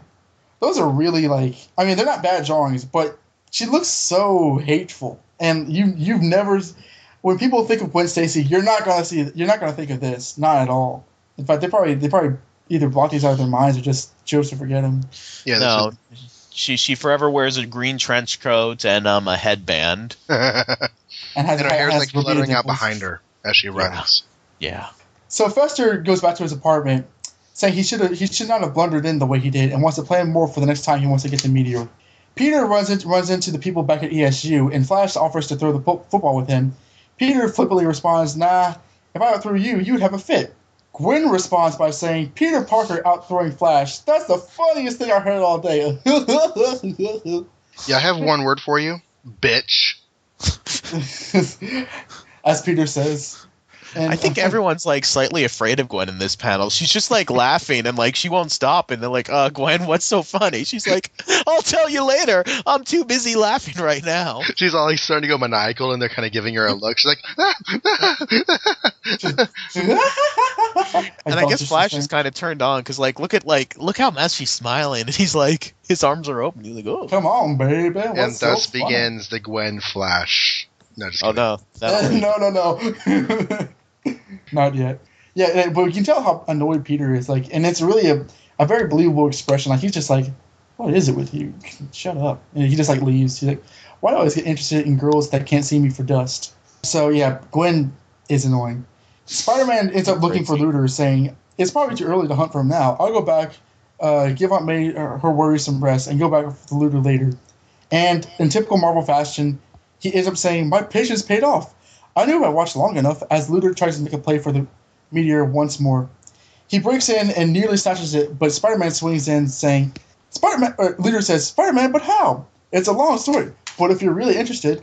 And then the Looter chucks the meteor at him. He says, I thought so. You didn't even want to hear it. There's a lot more punchy, run, punchy, talk, action and dialogue, as the fight heads out over the city due to the Looter's hot air balloon. Spider-Man flirts with his web shooters up on the hot air balloon, and the two have a close quarters combat, fist-to-fist battle, where they pretty much try to out-punch each other. At one instance, his web fluid snaps, and he starts to fall, but he manages to grab onto the Looter's foot and closes him right on his lap, and then just punches the daylights out of him. It kind of tries to be a Vulture fight, but it's not. That's what I was thinking. Yeah. I like it better than the Vulture fight, though. Yeah, I do, too. Mainly because it's not the Vulture. Mainly because it's not the Vulture. I like how, because here he tries make with the quips and starts laughing. He doesn't realize he's already knocked him out a while ago. He keeps on he can tell when the Looter loses consciousness. He's like, oh, and Spider-Man keeps on pushing him. He's like, oh, son of a gun, he fell asleep on me. So he unmasks him, and we cut to Josh, as Josh says. Oh, okay. Well, he's not going to play anymore. I might as well see who he is. No wonder he wore a mask. He sure wouldn't cop any beauty prizes, but I never saw him before in my life. See? You Marvelites were probably expecting it to be Flash Thompson or Professor Warren. If this was the distinguished competition, it would be the Butler or something. But our Marvel mags are realistic. Whenever we unmask someone, we make a point of telling you that it's not someone that you've seen before in real life. Just like with Electro. Just like with who else did they do it with? This is Crime Master? Yeah, Crime Master. This is we know that neither Flash nor Professor Warren is the type to ever put on a costume. Wait a minute. They are. Oh. Don't worry, Flash. You'll always have those legs. Or will you? So as Spider-Man is realizing that not everybody he knows can be a criminal, he lowers the hot air balloon down to the streets for the cops. You have to make it the rest of the way solo, Looty. This is where I get off. So he flashes the spider signal onto the Looter's unconscious body as the cops come, and he says, I'll read about it in the paper tomorrow, how the guy got his powers. In Jameson's paper, with my photos in it, I hope. And that's the end of the story. Coming up next, the minutes of the rampaging robots. Enough said. And it's not built by Smythe.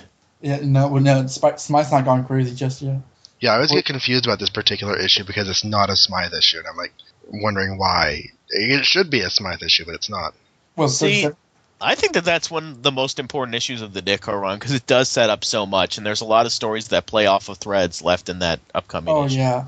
And not only that, but in the 90s, they come back to Mineral Strong in a big way. Yeah, they do. Yeah. We'll talk about that next time, though. Sally Green, at one point before Untold Tales, there's your Untold Tales reference. We almost got through an episode. There was an official Marvel index that when they talked about this issue, because this predated the publication of Untold Tales, the index, it said Sally Green, and in parentheses it says, it might possibly be the same Sally from Amazing Fantasy 15. So at one point, she's dead. Yeah, now we know that she's not, but at one point they thought that this might be the same Sally, so I was not completely off base by making that joke. You were not off base by taking that joke. It was almost canon, so there you go. I mean, they do look alike. They do look similar from her appearance in AF-15. See, if you had to examine it though, it would be kind of hard to say that it's the same Sally, because the conversation that she's having with Gwen, it's like Sally doesn't know Peter, and she's going to see Peter and have a conversation with him to get to know him for herself. And she's like, yeah, I guess you were right, Gwen. I don't think that if this is a girl who went to high school with Peter, and if Peter tried to hit on at one point, they'd be having that conversation. In the same context, rather. But it's also been 3 years since that issue was done, so he may have forgotten. I don't think that the continuity of the two Sallys was prevalent in either of their minds. Okay, so at the end of the issue, this is one of those art versus script thing. Lee versus Ditko, really. Okay, yeah, it's before the final battle with the looter. Okay, last two panels on page 15, Spider-Man's waiting outside the museum, and he's like, well, I'm going to check on Aunt May. And then if you didn't have that caption, saying, but Looter doesn't show up that night, nor the next, nor even the next. However, at the end of the week, you would think that Spider-Man just, went around the corner. Yeah, I had the same note that, It's a weird time skip. The story actually flows very smoothly, that there's no reason to have a several-day gap in there, and I'm kind of curious as to why Lee felt like it was necessary when he was scripting it. I think it was a bad judgment call in terms of storytelling, because it was excessive. But that's all there was to it. I mean, he was probably just man, I need to add this extra time skip in here. I mean, or they're going to be confused when it's not that at all. While we're on this page 16, panel 4, the looter looms over the meteor and he's like, you should have realized that resistance would be completely futile against one as powerful as I. And I just want to say that the looter, as loony as he is, he does link his subject pronouns correctly. The grammar Nazi is pleased. But he flunked science. But he flunked science. But that was because he was practicing grammar. He was going to the grammar rodeo. And it was also because of the Hypno coin. And on the next page, after a very, very long, sad absence, we now have the return of the darling pet monkey for $18.95. Sound effects provided by Irving Forbush. Irving Forbush. When we're talking about the looter's dialogue, I was going to bring up the fact that obviously, we can talk about it soon later, but I know for a fact when he does show up in Sensational Spider-Man number, is it 8 or 6? 8, he talks like this. This is actually his the tone of voice he has, this very over dramatic, and I think it's specific to his character, not just always a villain, so he has to talk like an idiot. He's this very verbose, melodramatic kind of way. So I thought that was kind of interesting. He sure de-aged a lot too. I thought. Well, I guess he didn't age at all. No, but de-age. Look at the beginning of the issue, those first few pages, and then look at a recent Looter issue that came out with the exact same design. Yeah. Looter looks but his face when he's unmasked, the cover of that Amazing Spider-Man Family story, Looter looks like he can be a few years older than Peter Parker there. Here he looks like a contemporary of Otto Octavius or Norman Osborn. I think it's just a artist difference. Though he does definitely have more wrinkles, but that's a Ditko thing. I may say his hair is grayed and he has a lot of facial hair. Oh, is that? I mean, I thought it might. I guess you're looking in essentials, so. Yeah. Color your book in. Will do. Where's my colored pencils? I love how the guy, the beginning of the story, meteor falls. He goes out to get it. And this is just some random-ass rock from space. But Fessor just knows it's going to prove his theory about meteors. Because, all meteors are alike. And I mean, this entire guy's character history is based on assumption. And also on page 1, down on the bottom, the left-hand corner panel, he says, but Norton G. Fester is not the type to take no for an answer. If he were, this would be the shortest Spider-Man tale on record. Very similar to a line he used in the previous issue where Spider-Man's going to attack the Molten Man for the first time. And he says something like, if we didn't have a superhero, it's a good thing we have this superhero here. It's convenient for us, or we'd have a superhero story without a superhero. It's just, the sort of same sort of joke, and I just have to wonder, if he was on a trip those 2 months or what. We should read the other Marvel books. That's one. Well, if Iron Man didn't have his iron, then this would be a really short story. Some crap like that, yeah. Oh, Thor's hammer came back. Well, if it went away, this would be the longest Thor story ever. And Fester is trying to get his science friends to help him with his science, and he says he needs money. I must have money to finance my science into the origin of science and the science-ness. Sorry, Fester. We're more interested in making new miracle ingredients for hair tonic. Try a bank. How does he have science colleagues if he flunked science? Because he got them through science. But I just have to wonder if that's like some sort of dig at modern society. Like scientists of today are too busy worrying about hair stuff than they are about actual, progress. Through this tonic, we'll grow our hair back with science! With science! Maybe they were his science tutors, and they just keep on hanging around with him because they feel guilty that he flunked science and that they took his tutoring money anyway. Okay, page 4, first 2 panels. What is he doing there? Before he jumps? He's taking it all in. I'd better examine myself more completely. I feel so strong, so alive as though I can do anything. And he's just bending over, and it looks like, seriously, he should have a toilet underneath him or something. He's just being all spry and springy. Okay. Oh, I forgot. The meteor can make him jump really high. Yes, like the kangaroo. Meteors can do, yeah. It's the power. The kangaroo is while we're on kangaroo, that's my least favorite D-List Spider-Man villain. Why, the kangaroo is one of Conway's more memorable stories. that guy had it coming. Oh no, he blew up the door shut. But no, the main thing I don't like about the looter, the way the story is spun, he goes looking for more gas just in case his powers wane. There's never any indication that his powers actually will wane, but that's the way it's always played later. And I think it's... don't you think that's a logical... Something somebody would should assume? I don't think that's anything that's over... Electro didn't go back to the power lines, saying if I don't get struck by lightning again, I might lose my electrical powers. Well, because that whole thing was stupid to begin with. and this is intelligent. This is Well, at least it's possible to actually go up there and be working on lines and get hit by lightning. It's not actually possible to... Okay, I can't be a part of this anymore. I gotta say, I kind of like the leader. That's why I chose this recap I did, because, like I said, he was in that Spider-Man The Mask thing where they listed him among Spider-Man's villains, and at the time I never read a story with them. Obviously, I read this before, and he showed up in the Dazago Ringo run of Sensational Spider-Man when he went up against Ben Reilly, and that one, it was pretty funny because not only did he not wear the mask for much of it, but he was sort of stealing other villains' gauntlets, like the Shocker's gauntlets and Stiltman's stilts and the Ringer's rings and stuff. And he somehow knocks Spider-Man out and steals his web shooters because Ben's costume had web shooters outside.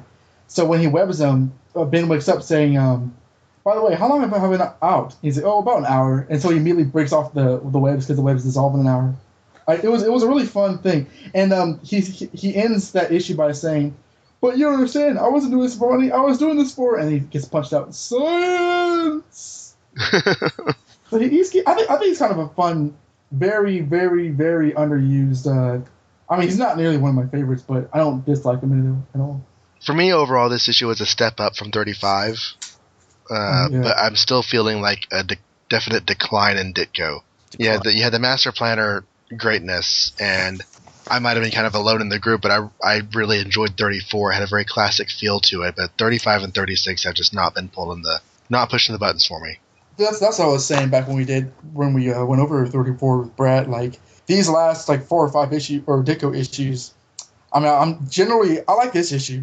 The Molten Man issue I wasn't feeling for the most part, and 38 I don't particularly care for. These are actually better than I remember them, but they don't have the kind of pizzazz, like the integral immediacy that the majority of his run did, I think. Right. But this does have a horrible female. A lot of what's memorable about Ditko's run was in the high school ages. Like, people rarely talk about the Ditko ESU issues. Right. Except for the Master Planner story. Well, everyone knows Spider-Man did go to college until Romita came on the book. Nah. Yeah. So what do we think about Gwen in this book? I don't have much to think about her. She's a horrible, horrible woman. I put in my Gwen articles, which I guess I'm going to be referencing like for the next 100 episodes, that like Gwen's getting mad here because with the Sally Green conversation, she's getting mad when Peter's getting through the Sally Green because it's a reflection on Gwen that, like, okay, maybe Peter isn't stuck up. Maybe I was just not on his radar. Maybe I was just not good enough for him to open up to.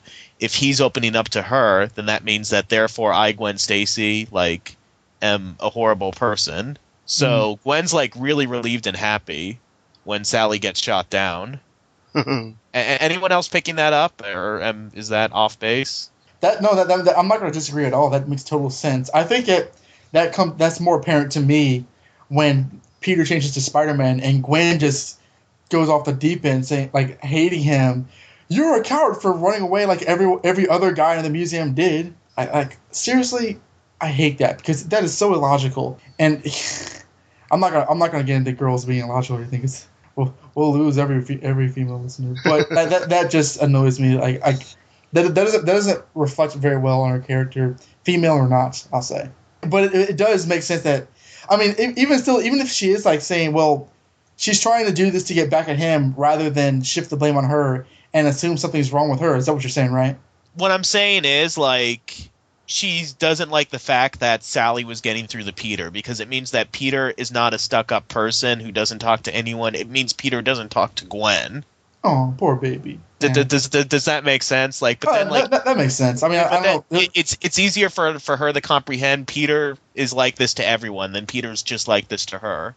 Right. Well, that humanizes her and makes her a lot more interesting character than it turns out to be. But at the same time, and I don't want to come off as I have some kind of a crazy Gwen bias or anything, but it doesn't endear me or make me sympathetic to her because of her actions here. I mean, I can't. You're not supposed to be sympathetic to Ditko Gwen. She's look at her on friggin' what page is it? Friggin' page 14 and page 15. Her Flash. Peter Parker out throwing Flash. That's the funniest thing I heard all day. Ha ha ha ha. Like, seriously, like, Peter's look is so apropos. It is so, like, STFU, I'm out of here. Right. I'm looking to see. She looks like a spot in those pictures, though, because I have black and white. Well, we still have to talk about her at the space exhibit. Which just says space exhibit, not like, the planets. It's like, it's a very generic sign that says space. They didn't even fill the whole sign.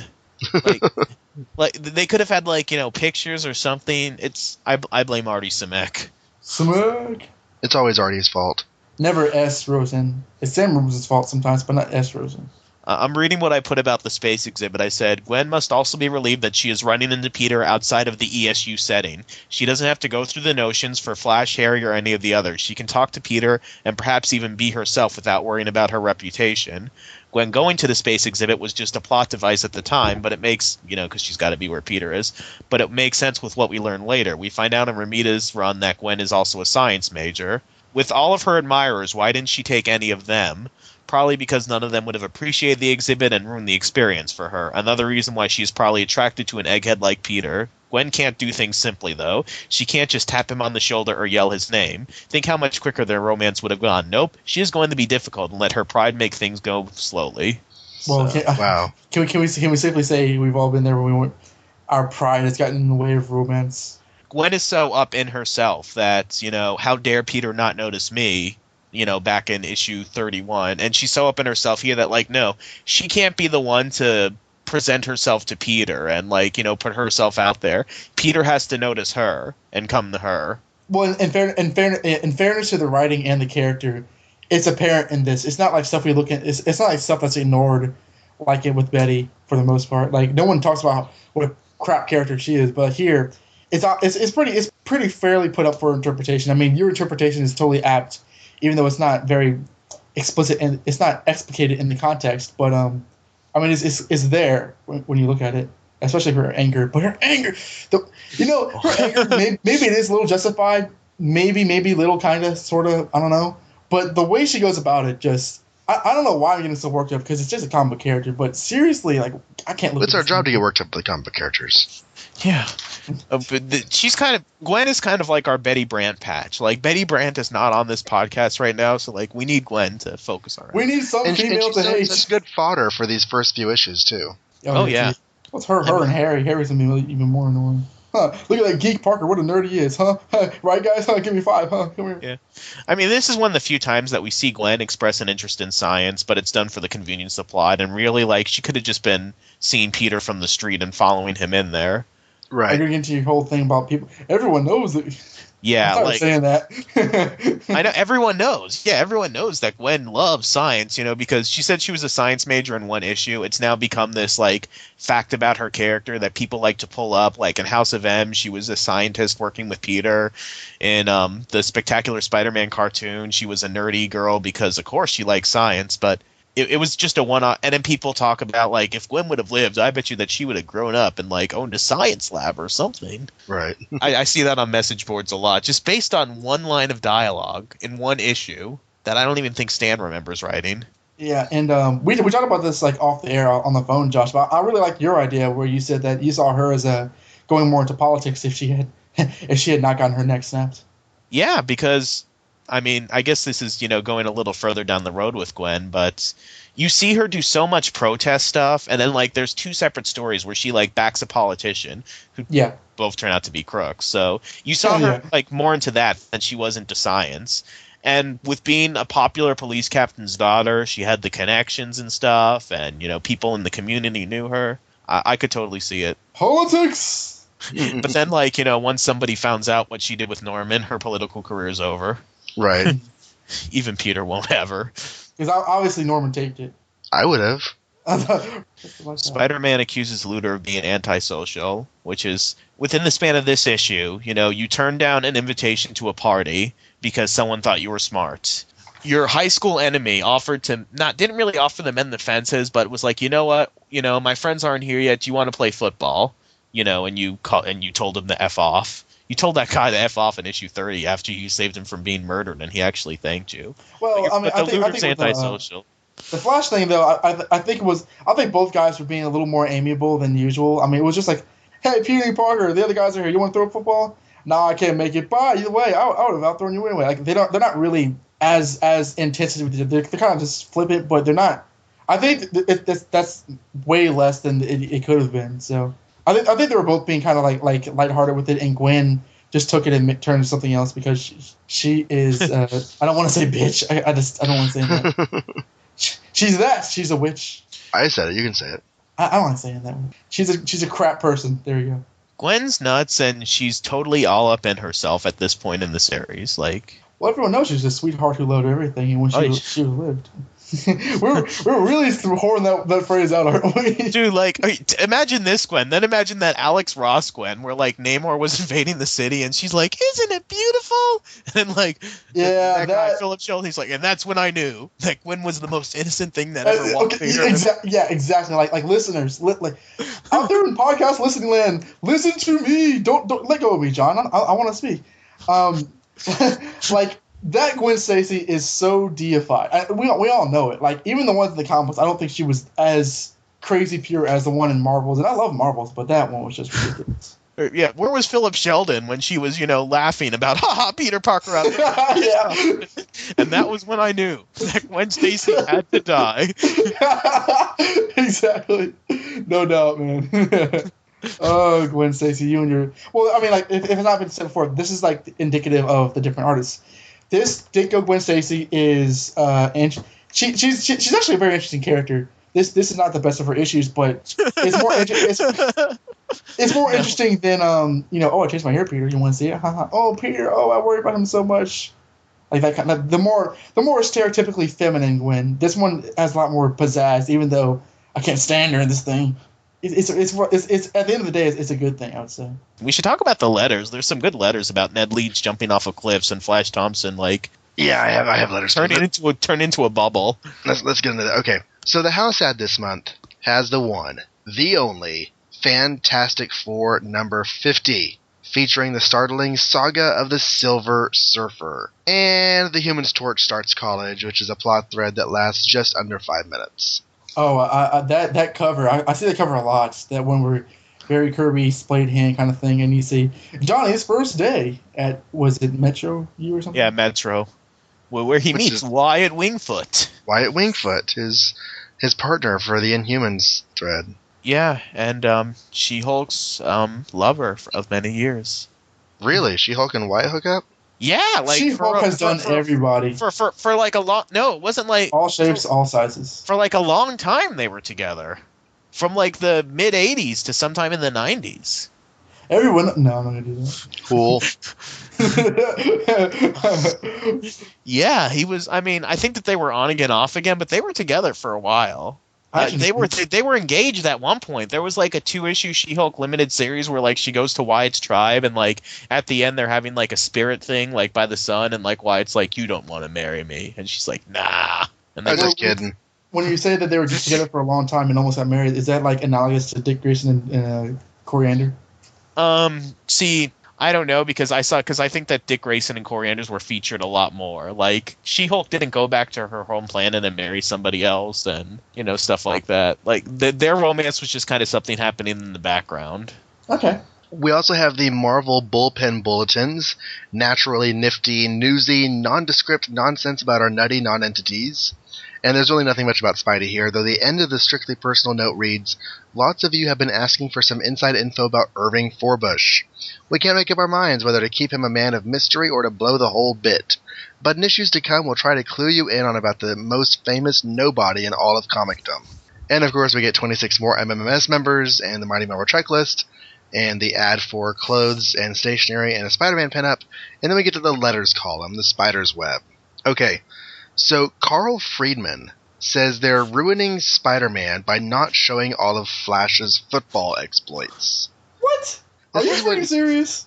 Yeah, this is what he says. You've been ruining Spider-Man for quite some time now. Don't you think you should tell us more about Flash Thompson? Flash wrote this. Yeah. We know he's Pete's classmate, but how about showing some of his football exploits? If he's good enough to get into college on a football scholarship, he must be pretty good.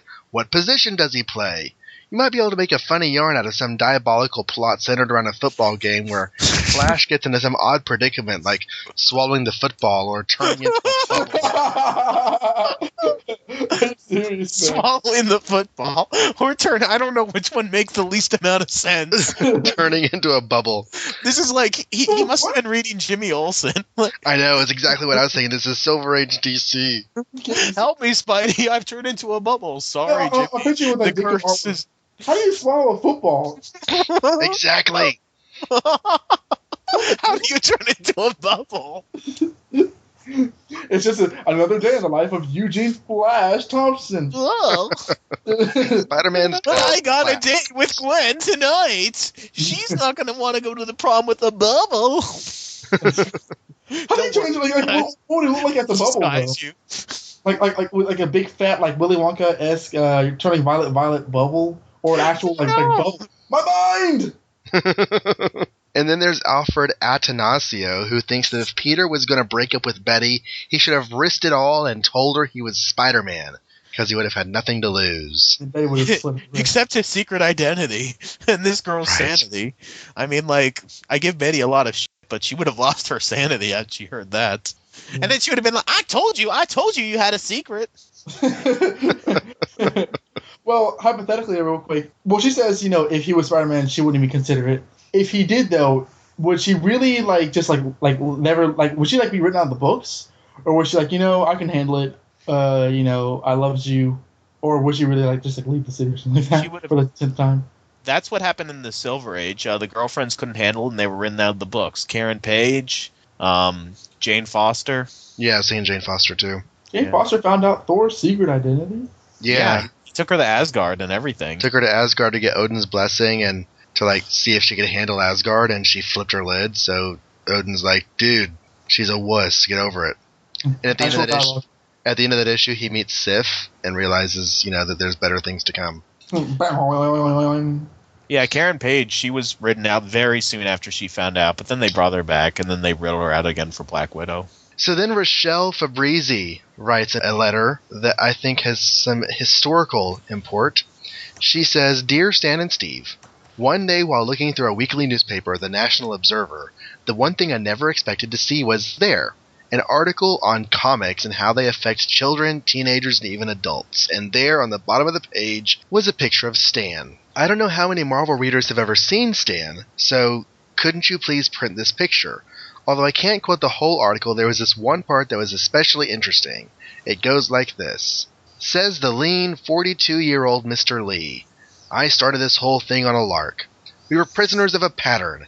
Every comic book was like the one before, and after 25 years of writing for comics, I was getting just a little bored. I thought, with communications what they are today, the public is more hip than ever before. Why couldn't our comics be offbeat and more sophisticated? Let me tell you, Stan, we Marvel fans are with you all the way. Thanks a lot for reading this letter, and I'd like everyone to know how you feel about us and your comics. I just thought it was kind of interesting because you have a historical quote from Stan in the letter. Do we want to mention that yesterday was Stan Lee's 80th birthday? Happy birthday to Stan. As we record this, it was his birthday on December 28th, which was yesterday. And Spidey Dudes. Oh, yeah, and Spidey Dudes. Their legendary Zachary Joyner. He turns 80... what do you say? He told me actually 23, I think. Yeah, Zachary's not 88. Then there's a letter here from Trevor Jones. He says... Stan and Steve, Spider-Man 32 is a real Marvel masterwork. The title and cover fit the story like a glove. I never dreamed that the master planner would be old power-mad Doc Ock. In fact, I never expected to see him again. By the way, I picked up the Marvel Collector's Item Classics mag and read about Spidey's first battle with Doc Ock. Of course, I'm a faithful reader of Marvel, so I had read about it before, but it never bothers me to see an old-time masterwork. In the Collector's Item mag, Dr. Octopus was harder to beat than the Scorpion and the Beetle put together. Please keep the continued issues, blah, blah, blah, he goes on. But with all of his hyping about Marvel Collector's Item Classics, I have to think about what Eddie had said previously, and, maybe Stan wrote this one. Yeah, but Trevor Jones, right? Yeah. Yeah. Will you make Ned Leeds butt out? It's a general box number in Friendship, New York. I think Stan Lee wrote that one. There's a letter from Johnny Carson, but I don't think it's the Johnny Carson. It's a letter from Ron Edwards, and he says, if you step on Spider-Man, does it rain? Yes. I didn't make that up. Okay, enough of this crap. What is with these guys? Must have been high or something. I'm serious. That's the whole letter, just the one sentence. And then Stan's response: "No, but if you tickle Irving Forbish, zowie." I knew a guy named Ron Edwards. I wonder if it's the same guy, because there's only one guy in the whole world named Ron Edwards. You have to read Kevin Johnson's letter. That one's hilarious. He talks about Ned Leeds jumping off a cliff. And then, Stan's like, oh, what would happen if Ned Leeds jumped off a cliff? Here he says, okay, Dear Stan and Steve, about all I can say about Spider-Man number 32 is terrific. I think it would be a good idea, though, to drop some of the continued stories. At the end of Spidey Strikes Back, when that large piece of equipment was sliding down on Spidey, couldn't he have saved himself by shooting webbing to the ceiling and pulling himself up before the junk hit him? Why doesn't Ned Leeds go jump off a cliff? Peter Parker could marry Betty Brant, but don't think I'll miss that issue. Oh well, congratulations on a great magazine. Kevin Johnson. He wants Peter to marry Betty, and he says that, that's the one issue he won't miss. And then Ned Leeds needs to jump off a cliff. That's the one issue Peter won't miss. Kevin, sit down, and we need to talk. Richard Willis talks about how he had made a list of all of Spidey's villains to see who could be the master planner, but had eliminated Dr. Octopus for some reason that he's forgotten. Silly Richard. Tricks are for kids. Yeah. Jack Applebaum bought a copy of Marvel Collector's Item Classics #1, talked a little bit about the Spider-Man story, but he also complained about the design of the thing, how it looked like a lumpy orange Play-Doh or something like that. That's how the thing looked for those early Fantastic Four issues. He didn't get his... Yeah, book. Yeah. It's like you don't write into a reprint book and complain about what you're doing with the design of the characters. That's very... It's like somebody in the 60s writing, Dear Detective Comics, I really loved the case of the Chemical Syndicate, but where's Batman's yellow oval? And why doesn't he have gloves? And why are those ears so freaking big? And then there's Kent Thomas, who bitches about continued stories and about the romance in the book. Every 2 pages we get a spew of the sickening lovey junk. Save it for Patsy Walker. And Stan responds by... Are you kidding, Kent? Old Patsy wouldn't read a superhero comic mag on a bet. And anyway, Thor's already... Yeah. That's just really ironic right now. I'm sorry. Oh, that's true. She's Hellcat.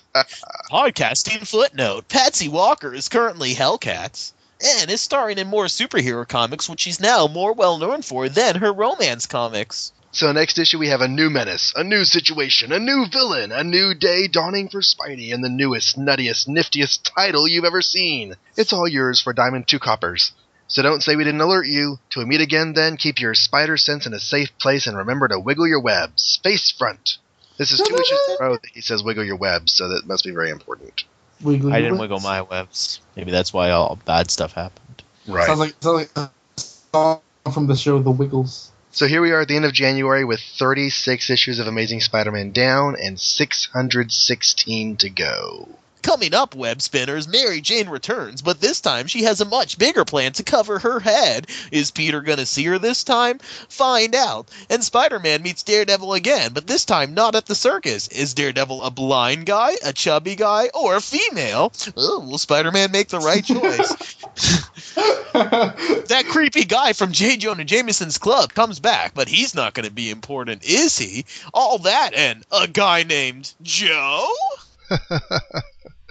So it sounds like Josh has a new voice that he's going to be bringing to the show on occasion, when the muse strikes him. Speaking of Josh Bertoni, he did mention during the course of this episode some Gwen articles that he has done. That is the Finding Gwen Stacy series, which is available on the Spider-Man crawl space. There will be a link for it in the show notes, or you can go to spidermancrawlspace.com. On the right-hand side, you scroll past some of the banner ads, and there will be some category links to the various segments of the website. Finding Gwen Stacy does have its own link there. Speaking of people posting things on the crawl space, Donovan Grant is up to episode 45 now in his reviews of the 1994 Spider-Man animated series, so those are definitely worth checking out. You can go to SpidermanCrawlspace.com, and he does them frequently enough that there's almost always one on the front page. If you just scroll down a little bit, you'll see it there. And then there's a link in the title description to 1994 television series or something like that, and you can click that and get all of his reviews. Sadly, I am no longer posting reviews on the crawl space of the Spider-Man miniseries. I kind of dropped the ball on that with Brad Douglas. Basically what happened was, when I took the job, I was going to catch up on my Spider-Man reading and then start knocking out reviews, but by the time I got caught up on Spider-Man reading, summer was over and school was getting back going, and I had a lot less free time in that semester than I thought I was going to have, and I just never got those reviews done in anything resembling a timely manner.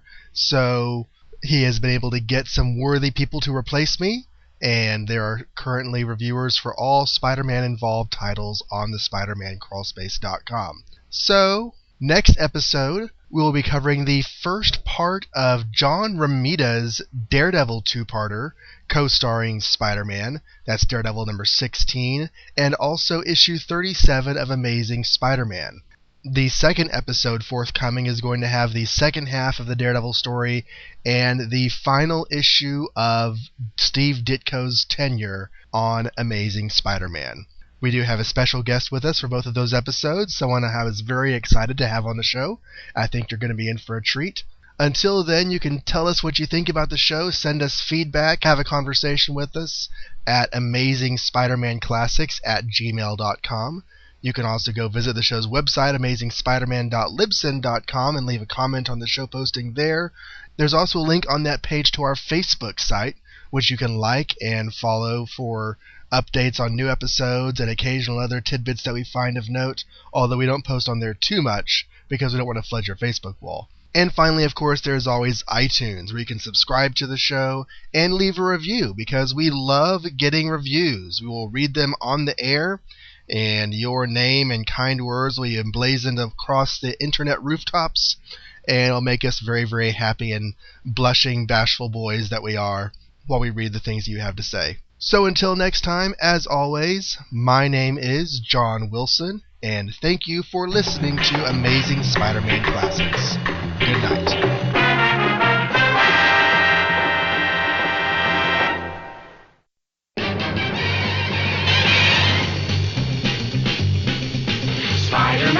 Spider-Man does whatever a spider can. Spins a web any size, catches thieves just like flies. Look out, here comes the Spider-Man. Is he strong? Listen, bud, he's got radioactive blood. Can he swing from a thread? Take a look overhead. Hey there goes the Spider-Man. In the chill of night, at the scene of a crime, like a streak of light, he arrives just in time. Spider-Man, Spider-Man, friendly neighborhood Spider-Man. Wealth and fame, he's ignored. Action is his reward to him. Life is a great big hang-up. Wherever there's a hang-up, you'll find the Spider-Man. This is still recording, right, John? Because I talked to Josh like 2 or 3 times in the last few episodes. You were always like, "Wait, I don't know if we're still recording. Let me check for 20 minutes." Yeah, we're still going. Okay, good. It's giving me a heart attack. I'll just open up the Working just too from hard Australia. to give you a heart attack. We did You that joke. wanna know by now. We did that on an episode. Do. Yeah, we did. Okay, cool. If that's all you get for your money. What was that? That's totally how it sounds. After these messages. Not yet. Oh. After these letter pages. Exactly. And we'll do after these messages. You've been listening to ASM Classics, hosted by the Superman homepage. What? Next time, Jimmy Olsen gets in more trouble when he swallows a football and turns into a bubble. I was going to say that. You stole that because it was so easy to do.